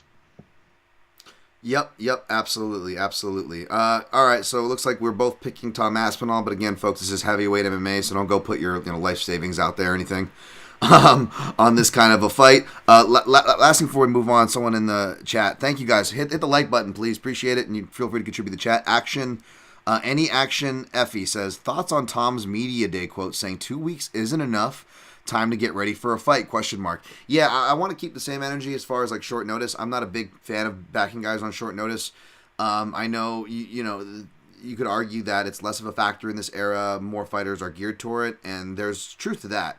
However, and I love to point back to that recent, again, the Volkanovski and the Usman, is that, of course the UFC is going to make you believe, and lean into all their accolades and how much they have a chance. Shout out to Joey Odessa. If you gamble, never watch the countdown shows because they are designed to make you think that the plus 800 underdog has a chance. It doesn't matter what the odds are. The countdown shows to make you designed to think everybody has a chance. And really, all UFC media content, they're designed to sell the fight. And if they're going to go out there and be like, hey, everyone, we have a minus 2,000 favorite. They have no chance of losing this fight. There's no reason to watch it. Just catch the 7-second highlight later when he gets the first round knockout. Right. But we're going to put this as the main event of a pay-per-view and charge $80 for it. No, of course not. They're going to be like, man, this underdog, he's just, what a tough, gritty veteran. They're going to come up with any angle. And that doesn't worry me. That doesn't surprise me, nor you, Luca. But what surprises me and gets my eyebrow to raise, both for good and bad reasons, is when, whether it's gambling pundits to my media colleagues alike, the people who should know better are kind of falling into the trap, and they're parroting promoter talking points. You're not getting analysis at that point. You're having somebody, whether they realize it or not, they're parroting talking points. And I get it. It's easy when it's likable fighters, former champions, pound for pound greats or ex-pound for pound greats, however you want to put it, like Usman or Volkanovski. I get that part. I'm not trying to. I get that. But I think people overcorrect, and they weren't seeing the clear elephant in the room. They were getting blinded by the accolades, the spectacle, the personal feelings, the promotion. Instead of looking at the damn elephant in the room, it's a short notice fight. Volkanovski was taking it on 7 days. No, listen to the guy himself. He's one of the most confident guys ever. And even he was telling you that he was kind of essentially, if you read between the lines, that he was going out there for the money. How is Islam closing at a tighter line with all, the people who love to bet the Dagestanis out there, right? It's kind of like one of those effects. So for me to go out and now all of a sudden I'm on a short notice fighter. Again, folks, I'm not saying this is a cop-out. This is heavyweight. Not only is the cop-out or whatever, which is actually true, as we saw from Tyson Fury to Ngannou to MMA, heavyweight is its own thing, folks. It's not like heavyweight boxing is not like boxing. Heavyweight MMA is not. It is unfair to compare those sports and have them being represented by heavyweights, which is kind of ironic because that's what we value the most. And B, because they're heavyweights, they don't have to cut weight. it's a little different, right? They're not having to be in, their fight shape is, for better or worse, kind of the same year around. So it's a complete different thing, in my opinion. It doesn't make it any less volatile. It doesn't make it. I'm not saying it makes it any less more of a sure shot or any less volatile. But what I am saying is those normal hangups you hear me speak of. I depending on the context, of course, matchups mean everything for me, especially stylistically. But yes, a short notice heavyweight worries me a little less than a lighter weight short notice fight. Does that make sense, Luca? What I'm saying? Feel free to argue. I would say it kind of goes both ways depending on the situation. On one hand, if you have a fighter who's taking a short notice fight at, say, 170, they have to cut the weight, and that can be absolutely disastrous. Like, people who are maybe not familiar, because obviously you and I have been following the sport for so long. I think you've cut weight before yourself too, haven't you? Yep, yeah. Yeah, so you're very familiar with it. It's not like you only cut weight the day before with the weigh-ins. Like, it's a process of you're like trickling down your weight, you're like lowering your diet, doing some different workouts. It's a multi-week process to actually do it. And so if you're taking a fight on short notice and you're already out of shape, worse shape than you normally would be in, that's going to make it worse. Then you have maybe a shorter timeline. For a variety of reasons, the weight cut is really the concern that worries me the most with the lighter weights. On the flip side, with heavyweight, one thing that concerns me is, as you mentioned, they don't have to cut weight, and a lot of heavyweights don't fight near the limit. They're like, 240, 250-ish, something like that. So a guy like that, he can be out of shape, like kind of badly out of shape, and then basically not really cut weight, just, slightly diet for a few weeks, and then all of a sudden he's in fighting shape again when he's really not. And I think that's absolutely the case what we saw with Tyson Fury. Everyone, of course, and I don't want to discredit Ngannou because I still think what he did was super impressive there. But if you've ever watched Tyson Fury fight before, it was so clear as day he did not give a flying F about that fight, did not take it seriously, did not train seriously, was out of shape. He looked terrible in the cage. He was like playing around and messing with him. So, if they actually fought again and, Fury was his actual focused self, I think it'd be a much different fight there. But that's the thing, is it's hard to tell how out of shape or how unfocused he is, because if you have, say, a 170 guy go out there, he missed weight by 8 pounds, pretty big red flag. Or a 170er who's always lean because they have to stay in fight shape to cut that weight. They were out of camp, out of shape. Now they come in soft, like Volkanovski. He looked soft cutting weight for Islam. He looked terrible at the weigh-ins. Perfect example. So, in those cases, you can get the red flag. At heavyweight, Aspinall, maybe he goes out there, he looks the same as he always did on the scale because he's never been super ripped. Maybe for all we know, he was a complete fat slob a couple of weeks ago when he took this fight and just barely got into decent shape. So that's the other way that the heavyweight things can go with you, is it can be a deceptive bad performance in the makings. Yeah, absolutely. And a great reference to the Tyson Fury thing again show at all levels. Like, we're not trying to be like tinfoil hat or sour betters here. Like, no, even the best in the world are not exempt from not giving their best or fighting at their best, whether it's outside stuff that they can't control or stuff that they can control, or both. Like, they're not, they're not beyond being taxed by that. All right, next fight I'm real curious your opinion on. I'll introduce it. Please take the lead on it, Luca. We've got Andrade-Dern minus 205 versus Jessica Bada-Ustake Andrade. I probably messed up the name. Plus 170 the comeback on the former strawweight champion. I wasn't surprised to see Dern as a favorite. That doesn't mean I'm picking her. I guess we'll see. What are your thoughts on this fight, Luca?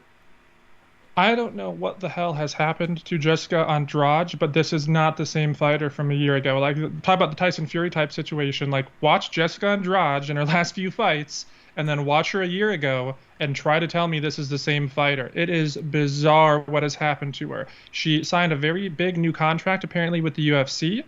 And you would think the result for that would be, okay, because the way it works with the win bonuses, you get double your pay by winning. So you sign a nice big contract, probably want to get wins, right?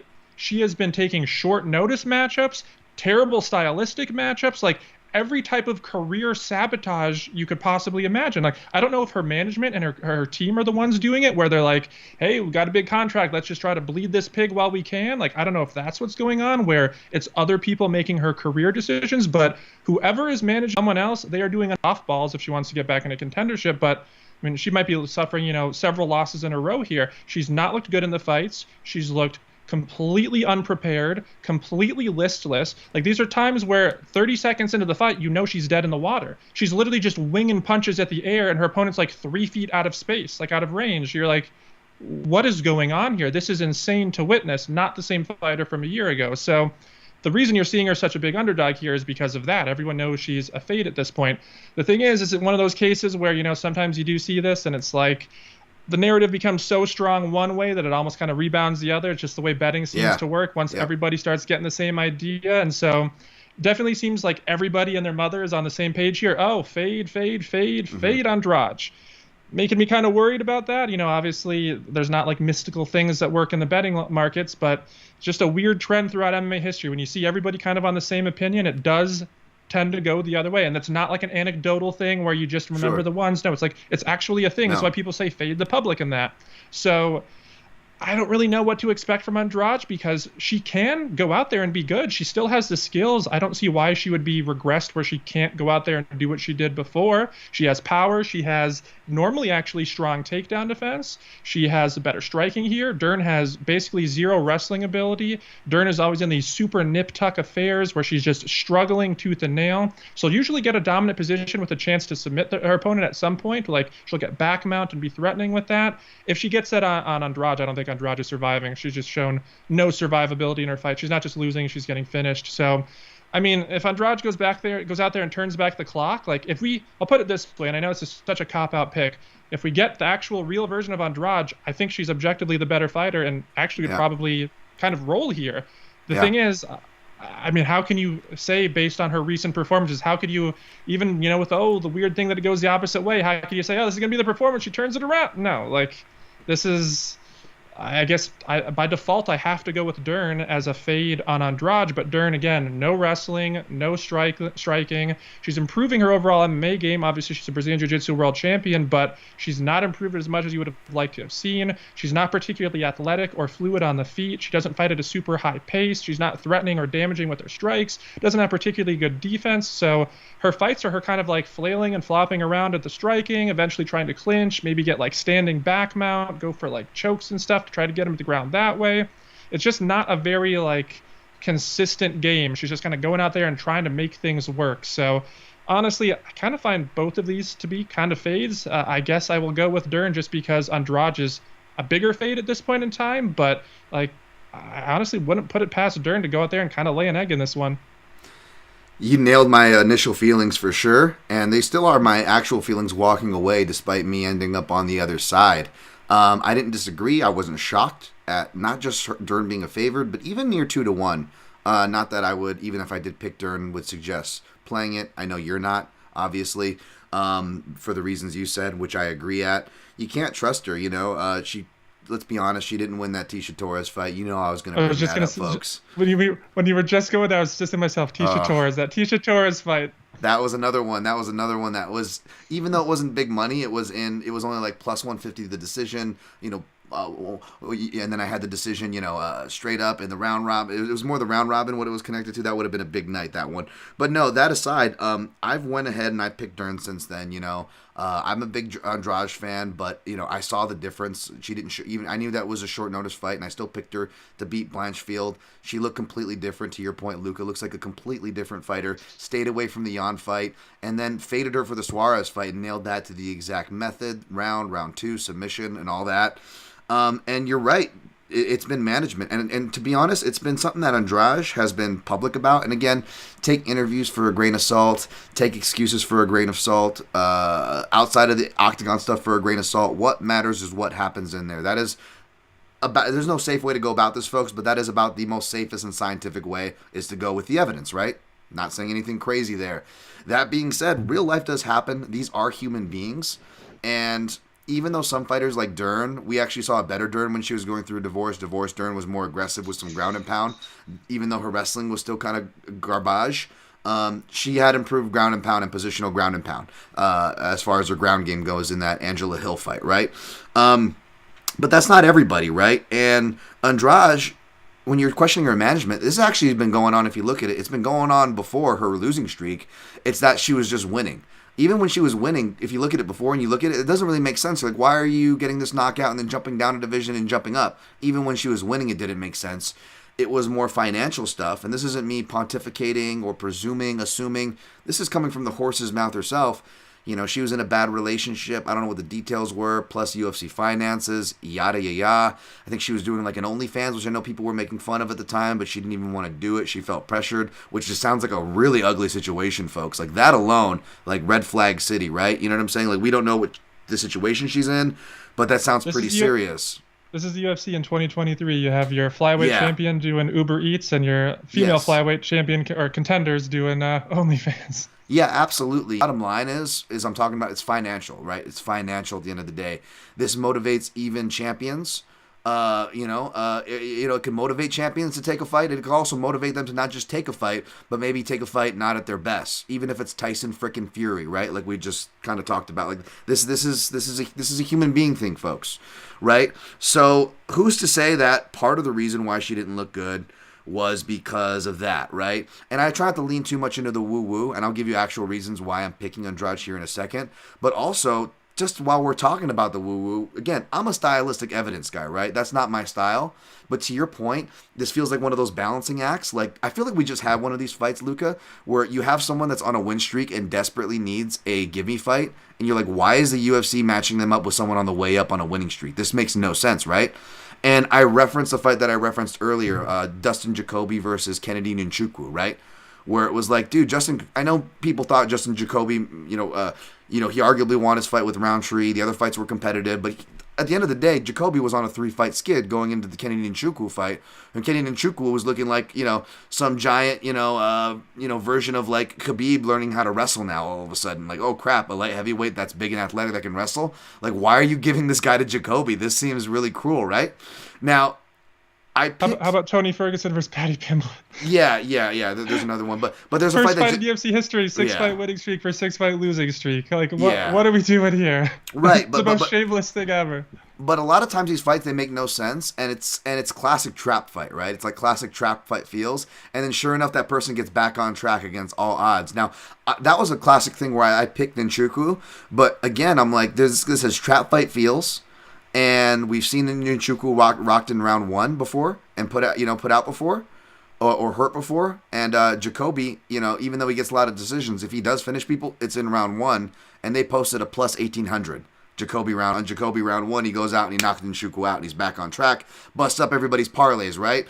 And even though I got my pick wrong, I obviously wasn't feeling too bad about it because my bet was on one side. And more importantly, I called what you called. We don't like to base our analysis, our bankrolls off this by any means, Luca, but you nailed it, right? There's these fights where it doesn't make any sense and that person wins. And not only does this look like that going into it, to your point as well, it also has the potential to have a classic hindsight where you were like, wait a minute, we got a firm plus number on Andrade, who was literally the better fighter in every area minus submissions and was more experienced, more proven, right? Again, she's really active here, and we'll talk about a fighter whose activity could hurt them. But again, these were kind of listless performances, and outside of the stoppage loss to Yan Xiaonan, which, by the way, I don't think it's a terrible stoppage or whatever, but I think it was not. I think it was you could have let it go easier, have a case for that than like Drew Dober, Matt Frevola, for example. Like Andrade wasn't out, like she was there, and she was a good sport about it, and she didn't put up a shit fit, so maybe that's why people kind of moved on. But if you go watch it, it wasn't even really a devastating knockout. She isn't taking like a devastating amount of damage in these fights, right? And she went back to work with Tatiana Suarez, who just beat her, to work on her wrestling and recorrect that. Because if you go watch from Claudia Gadelia to Lauren Murphy, who's not known as a wrestler, but she's a physical girl, and she shot 15 takedowns and was aggressive. That's what you want to see, right? As far as the analogous for how is she going to do against an aggressive grappler. And her takedown defense is awesome. Like, she gives a little bit of back exposure, which costed her in the Blanchfield fight. It was like just a classic that would have, and Dern could absolutely wrap that up, folks. Again, I'm not disagreeing with her as a favorite. She can absolutely win by submission.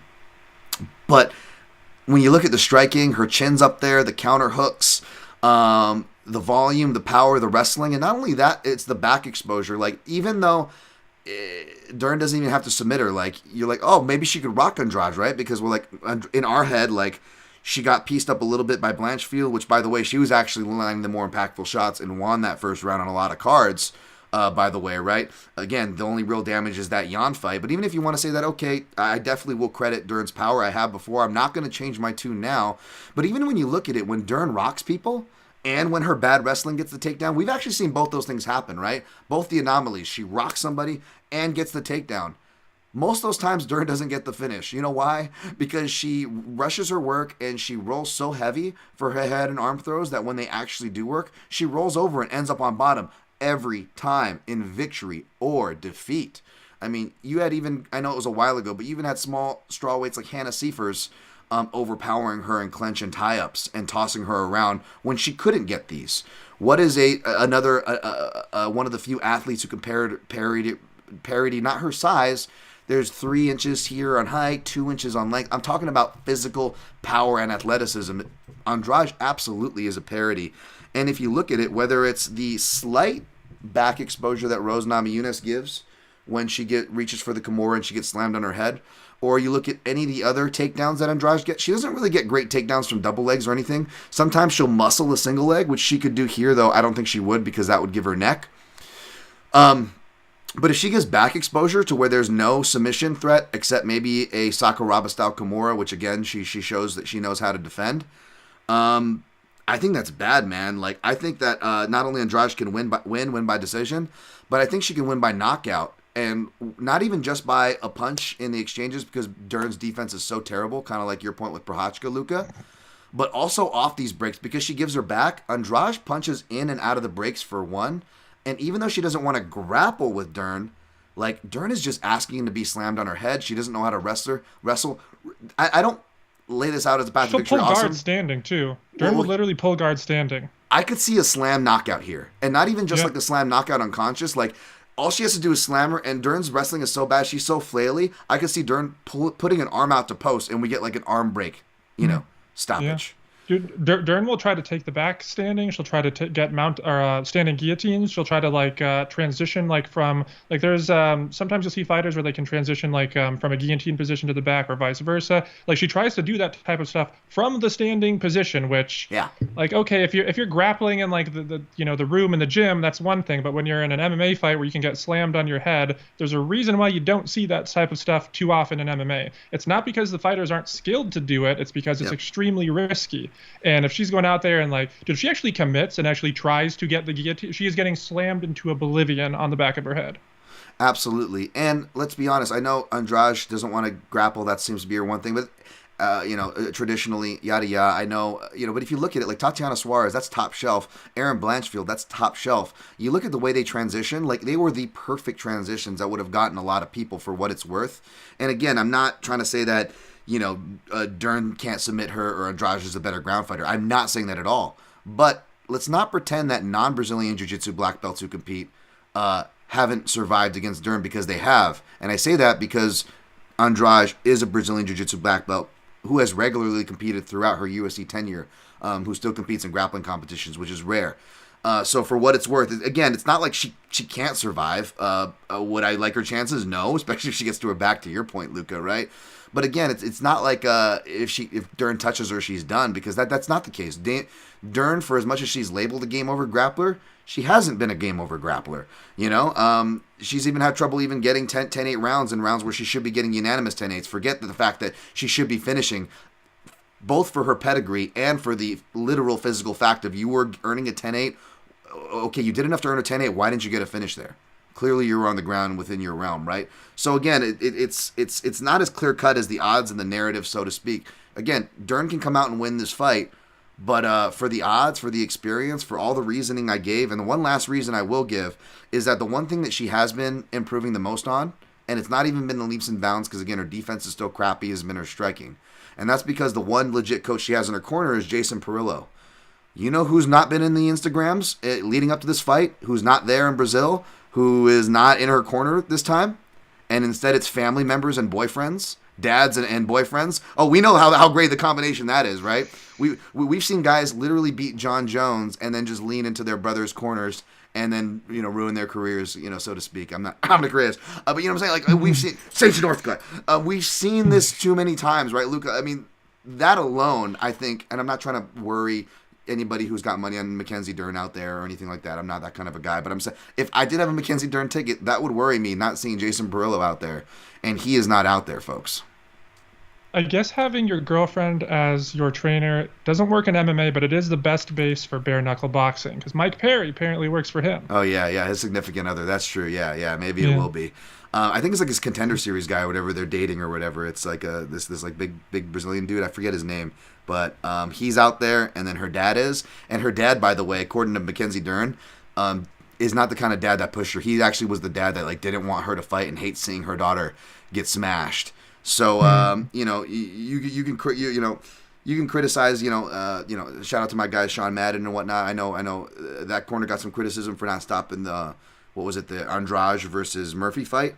Like, I actually wouldn't be surprised if we got a corner stoppage if it starts looking like that. And like, you know, if it's Andrade of old, like you said, Luca, and it's that reality where we're like, oh no shit. Yeah, she's not getting her down. She's just gonna get pummeled, right? Like, I wouldn't be surprised if her dad fucking throws in the towel for her. So even people saying Dern's durable and won't get KO'd, it's like, A, she can still get freak KO'd from a slam, and B, she might not even need to get KO'd. She could just get beat for 2 rounds if Andrade actually comes out and does what she's kind of supposed to do. And the last thing I'll say on that, one of my favorite archetypes, Luca, whether they become champs or not, Andrade fits this, is the Brazilian warhorse, because RDA is a version of this, right? The Brazilians, man, a lot of the times in gambling, especially when we first got into it, Luca, they really had a strong stereotype of, front runners. And that was within fights. But Brazilians used to have horrendous cardio. It was weird. Right. In the UFC, like, in the modern time, because obviously they had done, like, Brazilian shows back in the day, but, like, was it, like, 10 years ago or whenever, they made, like, the shift back to doing, like, the shows in Rio and stuff. For those first several cards, they would stack them, so that way the Brazilians were all, like, heavily favored to win their matchups and stuff. And for the most part, they would win. They would be a pretty good parlay fodder, but they were notorious for having cardio issues. Eventually, obviously, it changed. But, yeah, it was a very interesting trend in the early days of the UFC. Or early days of the UFC in Brazil, I should say. Totally. But the ironic part is you've got these guys like the RDAs of the world, Edson Barbosas, who, like, longevity-wise, they outlast everybody, right? And you look at it, Andrade's been fighting since 2011. She's 32. And I noticed, like, that Brazilian career arc, like, you know, or that young veteran arc to not be, you know, racial or countryistic or whatever the word, I'm nationalistic with it even, like the Jorge Masvidals, those guys who mature late, they can kind of fit into this category too. It's usually in years 11 through 14, right? Year 12 is right around where, you know, you want to cut off. That's where you should start seeing declines if you haven't already between years 10 and 12. And arguably even before that, depending on the division, depending on the fighter. These aren't hard and fast rules. I'm speaking in generalities, arbitrary generalities here, folks. But yes, 10 and 12 is the general marker. But for these Brazilian war horses, these late bloomers, these young veterans who started early and blossomed late, like the Bobby Greens, the Jorge Masvidals, it's usually between years 11 and 14. It's usually not in their 20s, not even right when they're 30. It's usually right around 32 to 34, right? Those are the prime ages where these guys, the RDAs, whether we want to talk about the Brazilians, the Barbosas, to the non-Brazilians, the Bobby Greens, the Jorge Masvidals. It's that sweet spot. And Andrade, she's been fighting since 2011, so she's right in that 12 to 13 marker-ish. She's 32, right in that area, still in that athletic prime area. So, you know, even though she's shown the trend that she could be done, there could be a trap to where we're pulling the trigger and riding that fade and that landslide, and the landslide's not ready to completely go. It was just a miniature landslide. We've seen Andrade herself come back from these. So could I be wrong? Absolutely. Could she go on a 4-fight losing streak? Absolutely. But at these odds, with all these signs, plus the analytics and the style stuff kind of stacking up with it, Andrade plus 171 unit. Andrade by KO will probably be in my round robin. Yeah, I probably won't have any action on the fight myself, but I would agree that it's a dog or pass situation. I can't get behind the 2-1 on Dern. And then also, like, in these types of spots, well, yes, on one hand, like, you know, maybe in hindsight we go, oh man, why did we ever give Andrade a chance in hell? She, you know, once again just went out there and laid an egg. We should have known, you know, she was done, yada yada. That can definitely be the case, of course. But there's also been so many times throughout MMA history where you've had these types of situations, and then it comes out later, like the fighter in interviews and stuff like that. They'll say like, yeah, I was going through troubles and stuff like that. Obviously, that's why I didn't look like myself in the cage. But then my back was against the wall after I suffered those few losses or 2 losses, whatever it was, and I knew that if I didn't win this fight, I was getting getting cut. So for that fight, this most recent one, I finally actually pulled out all the stops again and made sure to give it my focus. Like, if you're Andrade, like, she can't just go out there and lay another egg here. She, like, has to have a decent performance, if not a win, and she has to know that as well. So maybe this is a performance where whatever the issues were for her in the recent bouts, maybe this is the one where she does, turn it back. So for me, I think, honestly, the way I'll be approaching this is from a live betting perspective. That's how I approached the Blanchfield fight, because I had concerns with the short notice there for Andrade.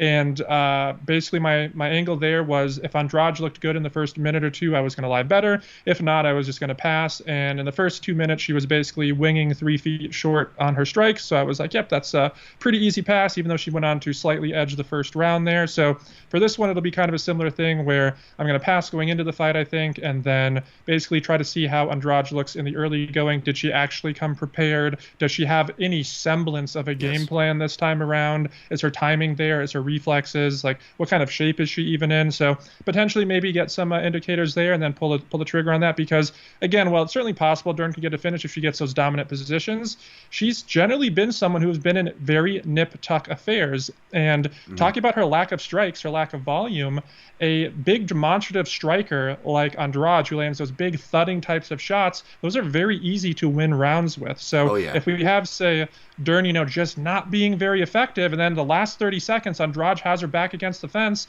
Dern's back against the fence, that is, and Andrade is flurrying on her. Maybe it's not a huge flurry that rocks her or anything, but they're landing clean, her head's kind of bouncing around a bit. She's trying to, desperately block. That steals rounds. That wins rounds on the judges' scorecards. So this is a situation where, again, I'll probably do it from a live betting fight by the time it's all said and done, even with the live bets. I don't blame you. The live bet ties into the next fight. We'll go into two fights here that we did a tape study on. We got takes and tape study on the main card for you folks, and we're just going to speed through the prelims. These will be faster, but last thing on this one, to tie us into the next one, because you mentioned the live betting, I will say Dern, speaking of cardio, Andrade does not have the Brazilian cardio that you could stereotype from the days of old. She's got great cardio, whereas Dern, again, she actually takes rounds off like a Jose Aldo, but worse obviously than Jose Aldo's the man. But she needs her pockets to recoup. So whenever she gets those rounds that she wins, even if they're 10-8 or borderline 10-8, like I talked about, the bad part should be finishing those fights.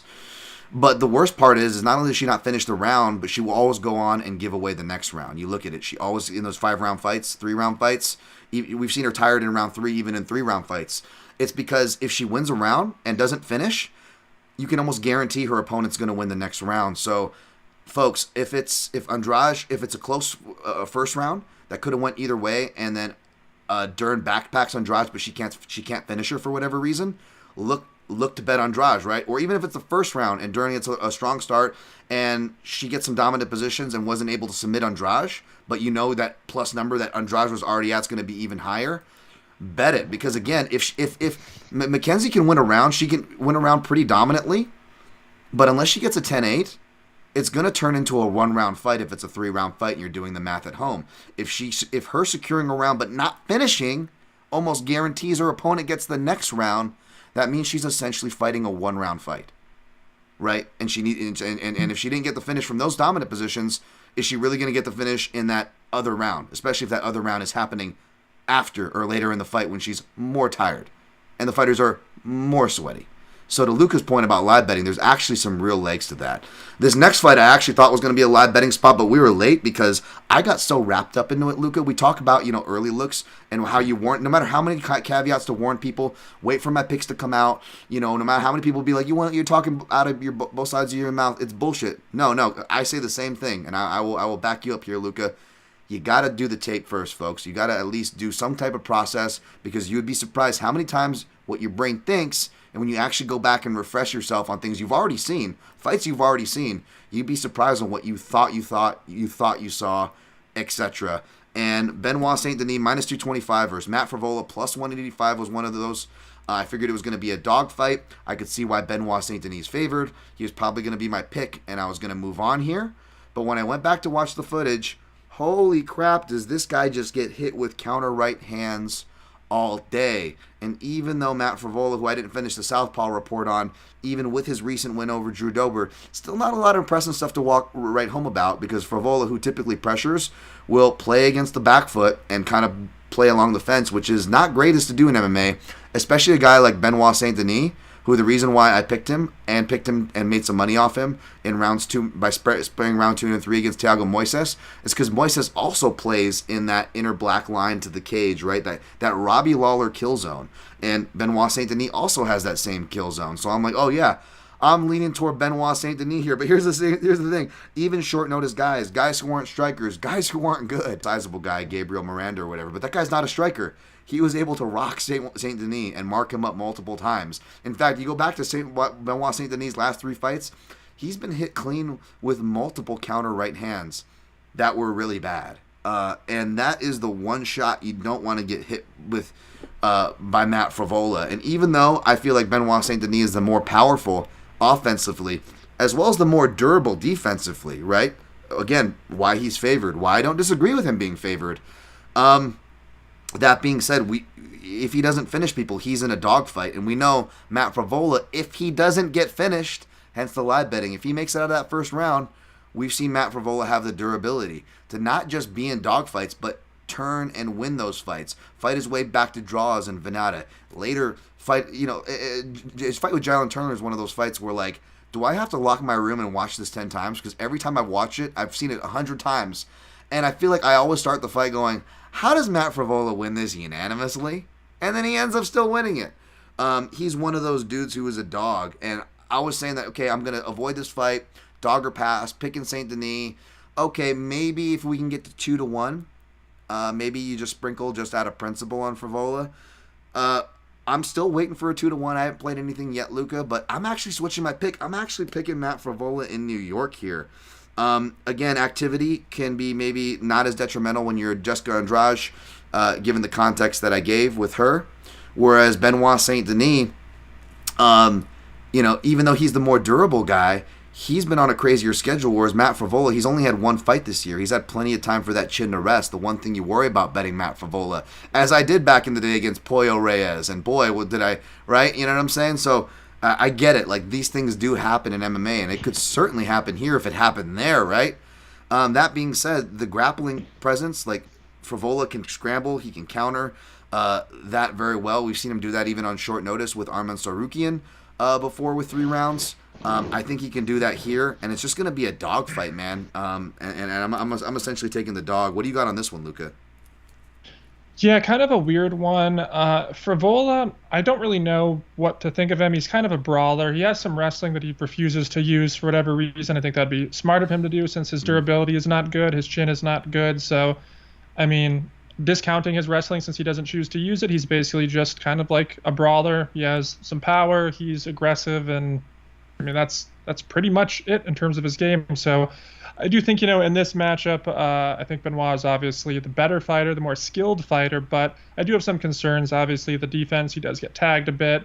Not like he's proven against, like big hitters that he's, been able to walk through the fire or anything like that. So I certainly think he's susceptible to be getting knocked out here, but it's one of those cases where it's one fighter's the better fighter in terms of the skill set.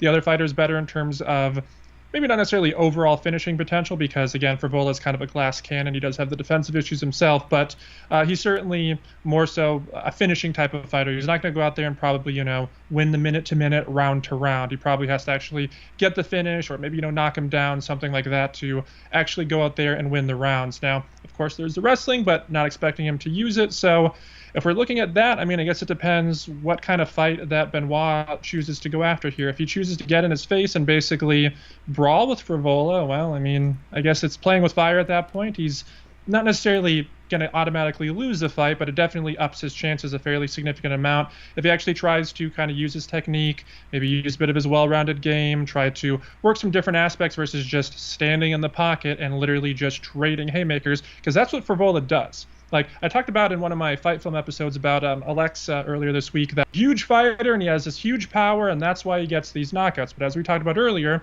he's actually very technical and very strategic. Yes.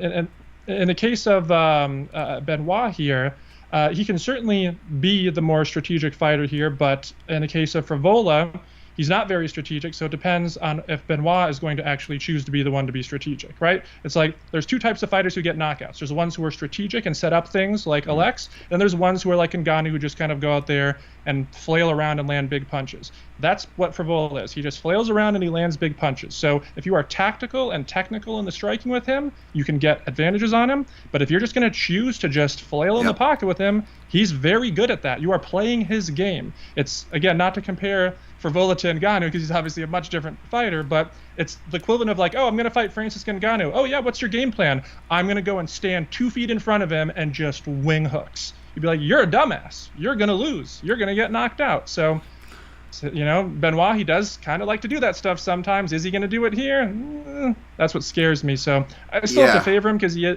is the better fighter. But, I mean, as you mentioned, there's concerns with that defense. No, you absolutely nailed the dynamic. But the reason why I picked Frevola is because I believe that I don't think he will. I believe that he only has one gear, At first, I thought maybe because he was rocked and he just had that military mindset, he was just pushing forward despite the fight should have been stopped against Easy dos Santos. Of course, I was on that inside the distance line.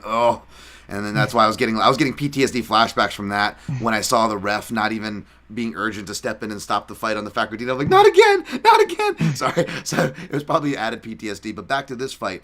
I don't think he has it. I think that's just his one speed, and that plus his defense. And I think that's also what limits his arsenal, because I noticed Frevola, the left hands are going to be live. Obviously, that's what Drew Dober was rocking Frevola with, both to the body and head. But outside of that, against Luis Pena and Jalen Turner, the other southpaws, it was the knees and the check hook that was the common culprit for Frevola. And Benoit-Saint Denis doesn't really throw either of those. He'll occasionally throw a right hook, not as much as a southpaw should. Again, I always stress that that's one of the shots you should never leave home without.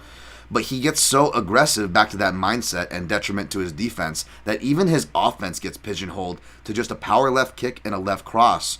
And just like I forgot to mention the Alex Pereira thing on previous breakdowns, and I wanted to make sure I mentioned it in this, as far as him getting finished in late rounds, as that showed to be apropos, right? Even in the Blachowicz fight, he won and didn't get finished, but he lost focus and gives up a late takedown when he probably could have got the finish again in round 3. But like with the Bonfim fight, I remember watching the Bonfim fight with Saint Denis, and I'm like, this guy spams left kicks, and I love it. But as somebody who spams those kicks, and as kickers like from John Jones or Yair Rodriguez, as good as those guys are, they don't limp off the battlefield even in victory for no reason, folks. There's a price for kicking. And I forgot to say this against Thiago Moises in my breakdown. Not that it mattered, although it was apropos. Is that I'm like, this guy's going to fuck up his feet. I don't know if it's going to cost him a fight, but this guy's going to fuck up his feet with this approach. I wasn't even talking about the defensive encounters, which are apropos for Frevola in this match. I'm just talking about his own health, right? And then he goes and beats Moises like I thought. He gets it done in round 2, right? Like I bet and played. I know I played 2 rounds there, but again, round 2 or 3 was the finish call.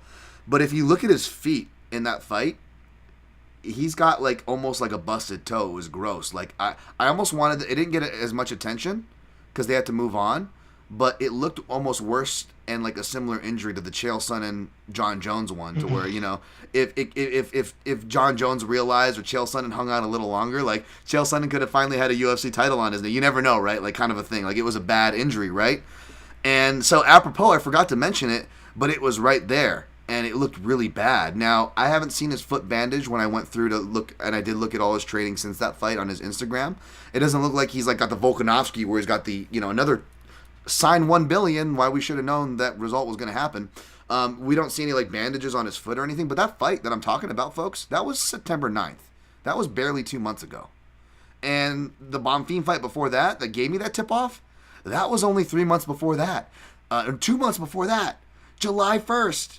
So this guy's been on a heavy schedule this year, whereas Frevola is coming in fresh and on home turf. So that was one other thing that kind of, is a little more woo-woo, but is also kind of stacking the scale as for why if I see a plus 190, much less a plus 200, I'm going to wait. I think parlay money will come in. I think I can still get closer to 2-1 on Frevola. I'm going to wait. I'll play him that way if I play him, and if I play him, it'll only be for a unit. And I'm probably going to throw him in a round robin. So if I don't play him and I want to be smart and manage my bankroll, I can at least have some peace of mind to where if he does hit, at least hopefully I'll earn something from that by having his money line kicked for coverage in the round robin. That's all I got on that fight. Anything else on that one, Luca? No, it's a tricky one for the reasons we mentioned. It's going to be a pass for me.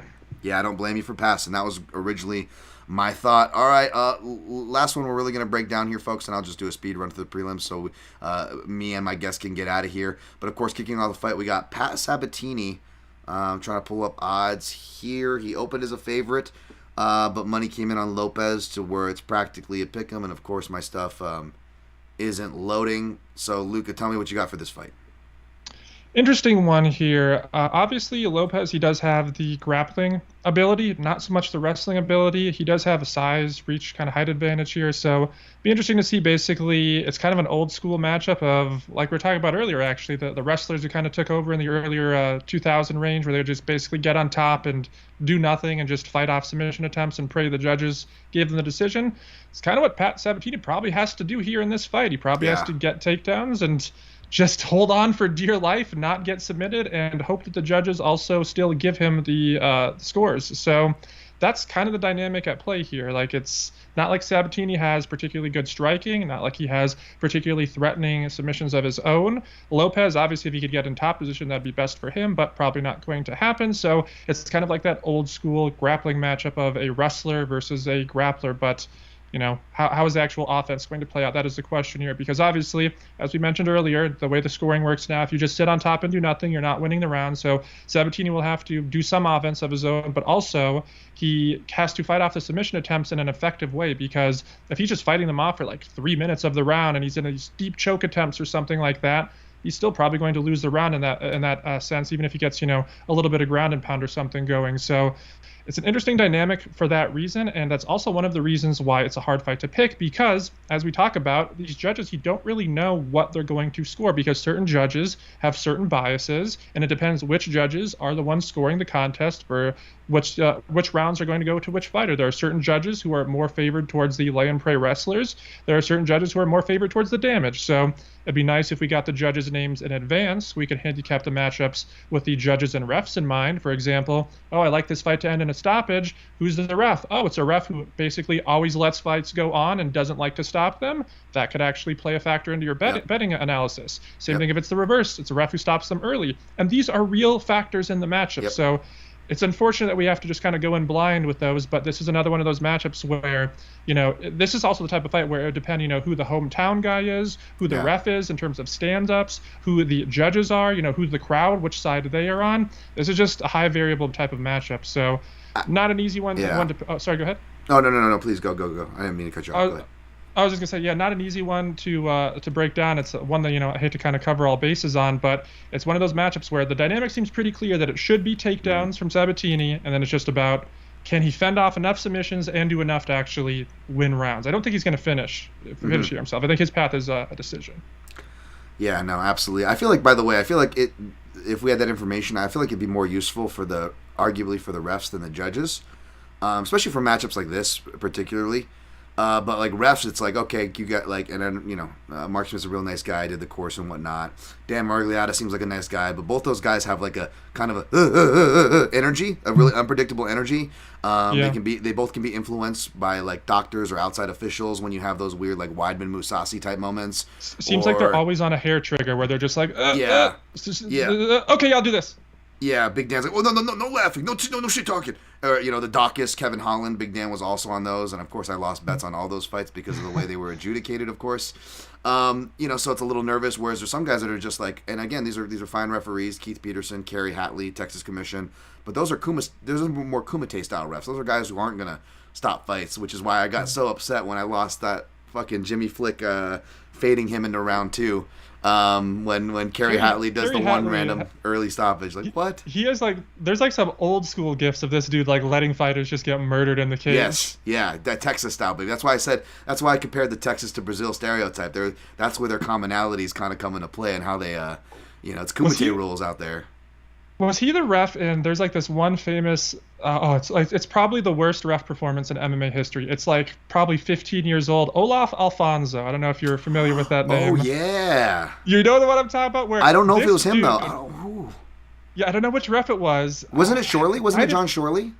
Oh, I think it actually was Shorley. It was John Shorley. I think it was John Shorley. I know what you're talking about. Yeah, it was John Shorley. Yeah, where this man, Alfonso, gets hit with, I believe it was an overhand right, like a Francis Ngannou absolute nuke. The dude goes out cold, and his mouthpiece goes like 10 feet across the octagon. The ref goes, hey, look, he's unconscious and getting punched in the face. But you know what? I should go get his mouthpiece first. I think that takes priority. So the ref saunters over to the other side of the cage. Well, this dude's just like dead. Just dead over there on the cage. Just dead. Just getting bombed on. And he's just like, oh, let me get your mouthpiece. Oh, you need your mouthpiece? Oh, you don't have any teeth anymore. I guess you don't. Great shout. Great shout. No, that was a great. That's an old school shout. If people have not seen that, look up. Go watch that I don't know how to find it. Just Google like Olaf Alfonso getting knocked out or something. It should come up.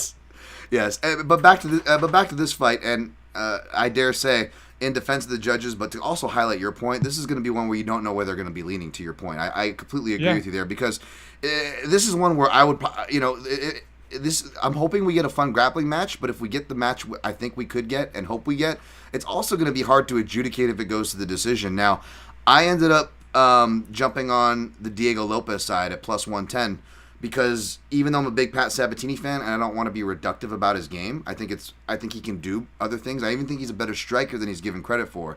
But again, Luca, you nailed the dynamic. To your point, he has to play that more reduced, pared down game. But that's also not going to score him well if we're really going by the letter of the law, right? If everybody's is reportedly swimming in the same direction toward the criteria, toward the more effective striking and grappling. The attacker, whether it's strikes or submissions, even from bottom, should be Diego Lopes. And again, I dare say twice now, in defense of the judges, we have seen them be better about awarding the bottom fighter. Again, I feel like I was insanely lucky to get this decision, so I don't want to hold it as some infallible example, but just because it was recent, Kanako Murata lost to Vanessa Demopoulos or whatever that was, right? And so even though it's still an anomaly, in the judge's defense and in the defense of swimming toward criteria where we're air quotes supposed to be all unifiedly swimming toward, at least they are trying to stick to their own things and go against these classic things that we've complained about forever, right? So with that in mind, if it does go to decision, I feel like Diego Lopes can still win. And even though plus 4 or 500 is kind of tempting, I still kind of would even want more than plus 4 or 500 for that, to throw it in a round robin, especially because as much as I love Pat Sabatini, we've seen, whether it's random strikes or rather random, arm pops like in the CFFC, right? He hasn't been technically submitted, but he's been caught in precarious positions and had his arm popped out, folks. Like, weird stuff can happen to this guy. You know what I'm saying? And as far as height goes, another thing, I'm not a big size guy either, Luke. I'm not like a size queen. Like, look at the weigh-ins, look at their size, look at the reach. Like, I barely talk about that shit, right?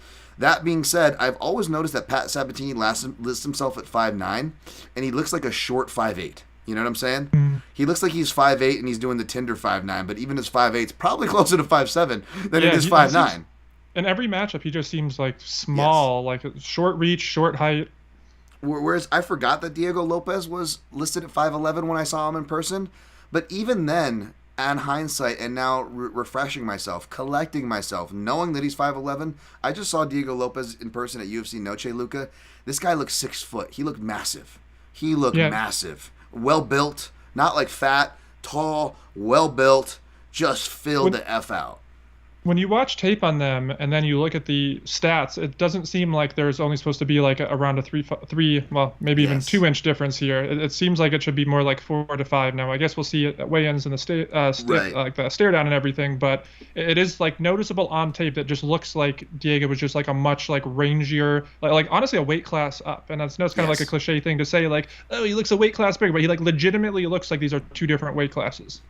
Like when Islam and Volk were in the cage, it was like, yep, these are 2 different weight classes. Like when they were standing next to each other, like Islam dwarfed Volk. Absolutely, yeah. And again, I'm not very big into that, but as you know, Luca, the betting public, the general pop, they are influenced by that. So knowing that, that's why if you follow me on Action Network, I actually, unlike me, I actually picked this bet up a couple days ago, a bit early for me. I usually wait to the end of the week. But I'm actually between who's hot and who's not and the popularity contest. For one, I'm surprised this line didn't flip, but regardless if it was going to flip or not, I am willing to bet, sure as shit, bet that it'll flip when they see these guys square off on the scales tomorrow. So I got in a little earlier and got the more closer to the opener price. Lopes plus 110.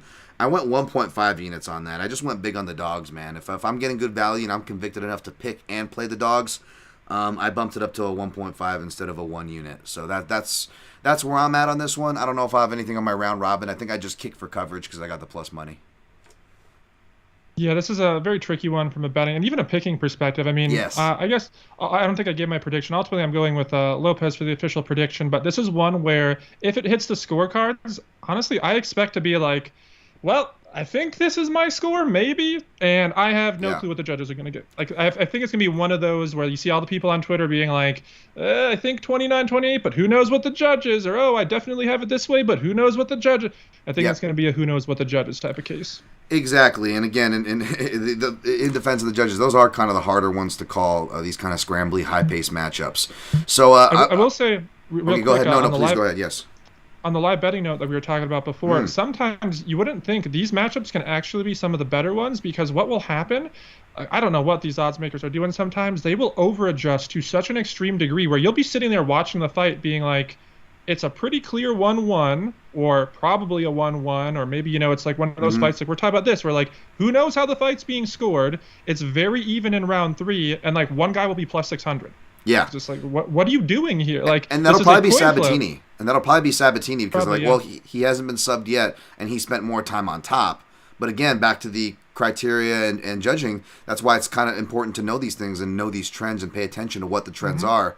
Because, if you see a plus 600 in Sabatini, but even though there's small arguments, even if it's like 60-30% arguments and Lopez is on the 30% side on both those rounds, there's still 30% chance he won those rounds, and it's not represented in a plus 600 or higher number. So go ahead and fire if you see something stupid like that.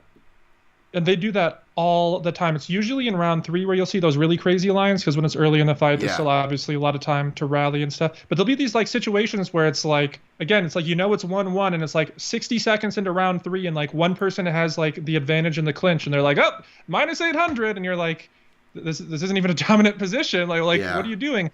And then they back away and like they eat one flurry and then it's like a pick 'em again. You're just like, okay, I'll hedge for free money. Thanks. Yeah, I need to be better about live betting. I'm just going to speed through these through the prelims. I'm not going to really break anything down because I didn't do any hard tape. I will say that I'm looking at Jared Gordon minus 218 over Mark Madsen plus 180. That line skyrocketed.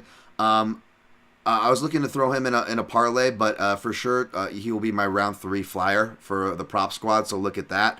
Mark Madsen, tends to fade, and even though Jared Gordon's a grinder, I do wonder if he has some rightful sour grapes toward the judges after that Paddy Pimblett one, and hoping he doesn't do the Brazilian stunts we saw last week, and if he gets a guy looking for the check and is gassed, he knows what to do with him. Hopefully. Yeah, that's a interesting matchup because Mark, he's very much underperformed based on like his credentials and like what you would think. Obviously, he was up there in age, he's almost 40 years old, so I'm sure that is part of it. But his wrestling has not looked what you would expect at MMA, and like that's his thing. So he basically just kind of goes out there and kind of is in these even fights with fighters, and then as you said, he gasses. So I definitely could see Gordon getting the rally there, or not a rally, but getting the late finish on a tired Madsen. Yeah, especially because Gordon mixes strikes and wrestling and pace. So as long as you're just making Madsen work, and he's not like an explosive, too crazy of a finisher. So we'll see. Alessandro Costa plus 170, Steven Erceg minus 205. I don't know if I have time to look into this matchup, but I would only want to look into it because I like Alessandro Costa. He reminds me of a smaller, perhaps not as sexy version of Diego Lopez. As far as just, he's kind of got skills all around the board. He was able to cash that and make that money back from that flick money that I missed out on from the premature Charles Johnson stoppage with Kerry Hatley. Of course, I love fading them first round fighters, folks. And of course, I played round 2 for Costa, I believe. I probably did round 2 or 3 and 3, but yeah, I ended up cashing there. We'll see, because that could be a closer fight. Godinez was looking to maybe throw her in something, but again, you could get like a weird split fight, even if it's a clear Godinez fight. But I'm definitely leaning toward Godinez, obviously leaning toward Rebecki. Part of me was thinking putting Rebecki, Joshua Van, and Gordon together, because even though I hate parlays and they're stupid and you should never do them, and Luca should be shutting off the screen right now because I mentioned a parlay. Part of me, before like I saw the dog shot I liked, part of me was looking like, let me get something that I can put a unit on and get my 1.5 back, especially if I'm like doing stuff like with Gordon where I'm playing like the round 3 prop where it's sexy, there's analysis, there's justification, but you play money lines for a reason, real bettors play money lines for a reason, folks, because you kick for coverage, right? You're still taking home some cash at the end of the day. So, trying to find fun ways to play them. Pretty much favorites across the board. It was going to be my picks. I'm leaning toward, I believe he's a southpaw, Nazim Siddiqov from my memory, minus 125. I'm going to stay away from that fight with Borishev. And, anything in the prelims that jumps out to you, Luca, do you want to say before we get out of here? Jamal Emmers, I feel that he's been pretty overrated. You see him as a potential spot where you could suffer another L here unexpectedly. Yeah. There's, like you said, the Gordon one, potentially. That's actually one I'm going to be looking at from a live betting perspective based on some of the things I mentioned. Potentially see maybe it's a very close fight in the early going, but we know that Madsen's going to tire out, so maybe you can get Gordon instead of being minus 220 pre-fight. You get him maybe at a pick 'em in round 1 or round 2, then he still goes on to win. So that'll be something I'm looking at. I will say on the parlay note before, because it's interesting, parlays still are kind of a somewhat misunderstood topic, it seems, out there in the betting space. Probably always will be as long as time goes on. Parlays, it's not that you can't profit on them. In fact, in the first several years of my career, I not exclusively did parlays, but when I would do large favorites, those would exclusively be parlays. So if I did a minus 200 or over, I would always do them a parlay in my earlier careers for the first 4 or 5 years. But then eventually I realized, and I did all sorts of math and analytics on this, that basically, as long as you are a winning parlay bettor, if you were to actually bet both of those as straight bets instead, you would actually make more profit long term.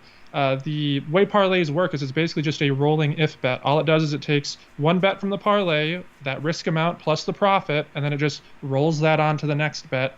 And then if it's a 2-team parlay, that's how you get the parlay result. So that's all a parlay is. You're not actually getting better odds. You're not getting any sort of extra value.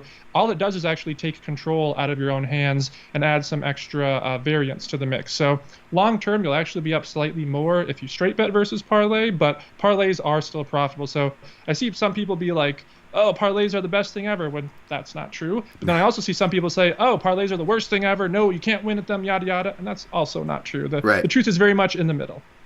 Absolutely. And a lot of times parlay involves chalk, and, MMA is not like other sports. The chalk in MMA is a little more dangerous, and I think, and me included, folks, I'm not beyond this, but I think that can kind of put a bad taste in a lot of our mouths. So when you're hearing us speak like that, that's something else to keep in mind, to Luca's point.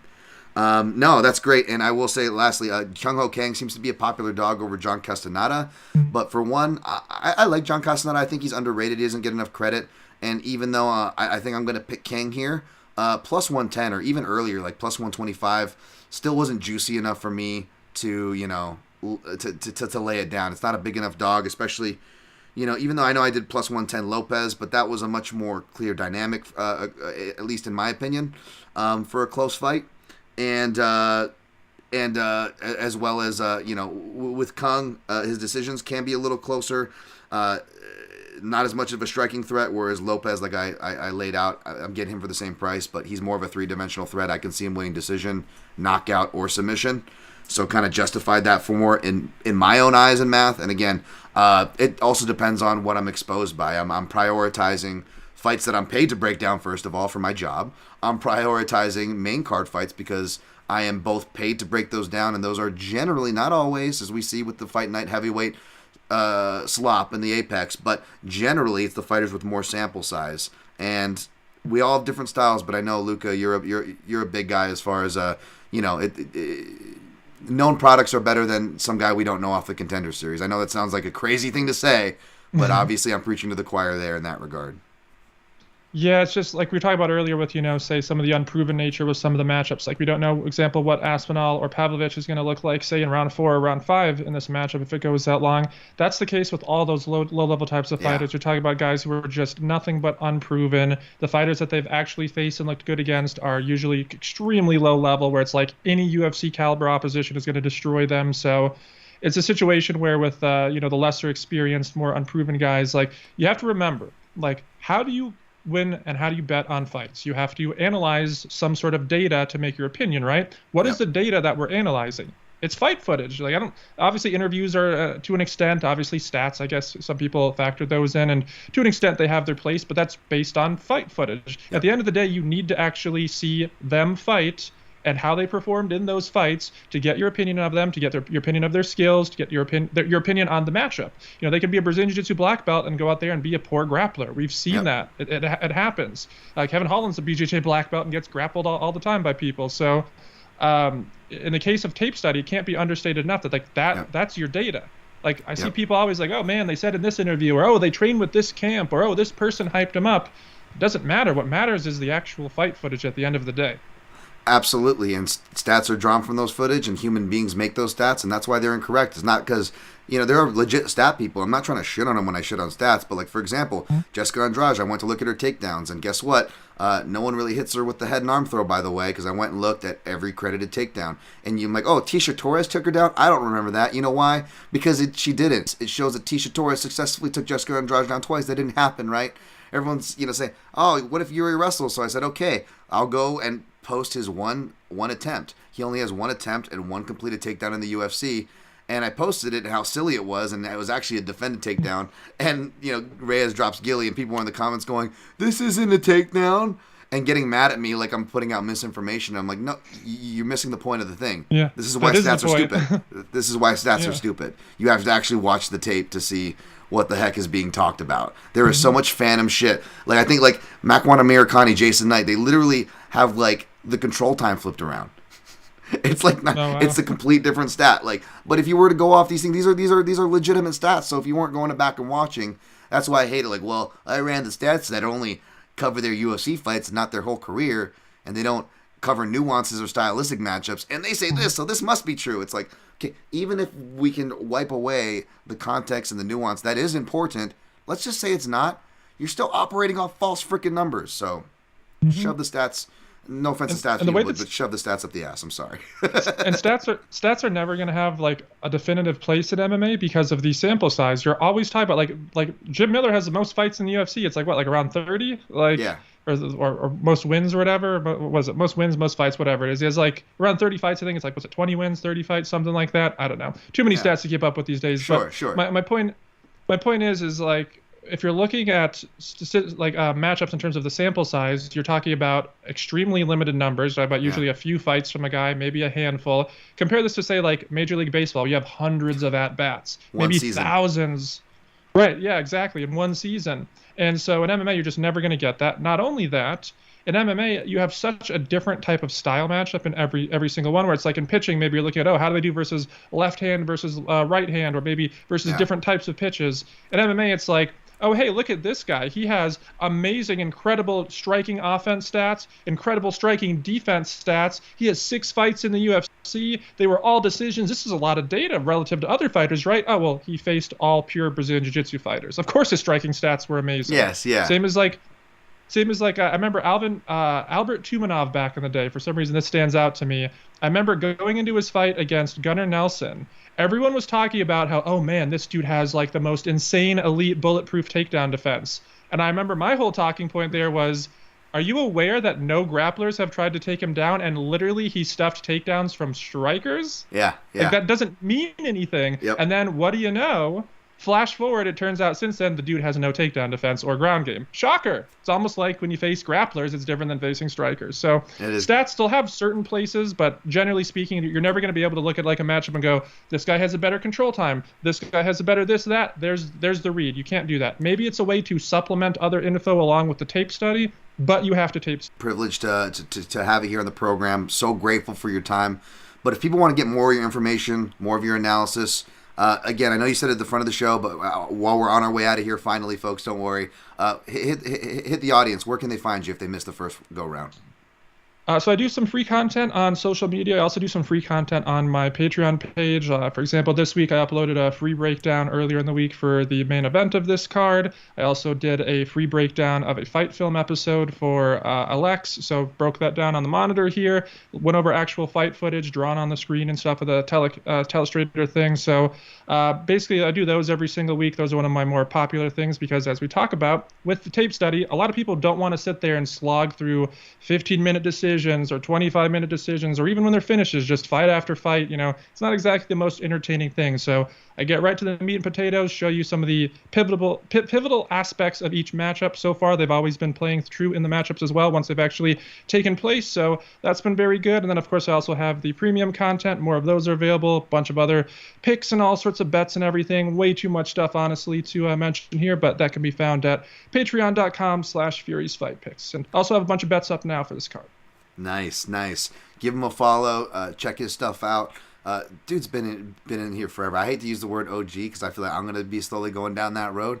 But yeah, man, you're definite OG in this space. So we're going to recap and get out of here. Thank you guys for being in the chat. Hit the like, hit the subscribe. MixedMartialAnalyst.com, of course. Hey, my guy D loves turmeric tonic as well. Shout out to them. TheTurmericTonic.com. Use code PROTECT15 for 15% off. All right, going to recap picks and plays. Taking Poatan, baby. Pereira over Prochazka. Taking Tom Aspinall over, as I like to say, especially maybe if he comes in a little heavier for this on short notice, Tom Ass-and-all, baby. Oh, Ass-and-all. Over Pavlovich, the refrigerator with arms attached. Taking Andrade over Andrade-Dern. Taking, sorry for your ears, taking Steamroller Matt Frevola over the God of War Benoit-Saint Denis. I know, surprising there. We'll see if I can get the number I want for a play. Taking Diego Lopes over my guy Patty Sabs. I know, I'm a big Sabatini fan, but maturity is, picking and betting against fighters you like because, it makes sense.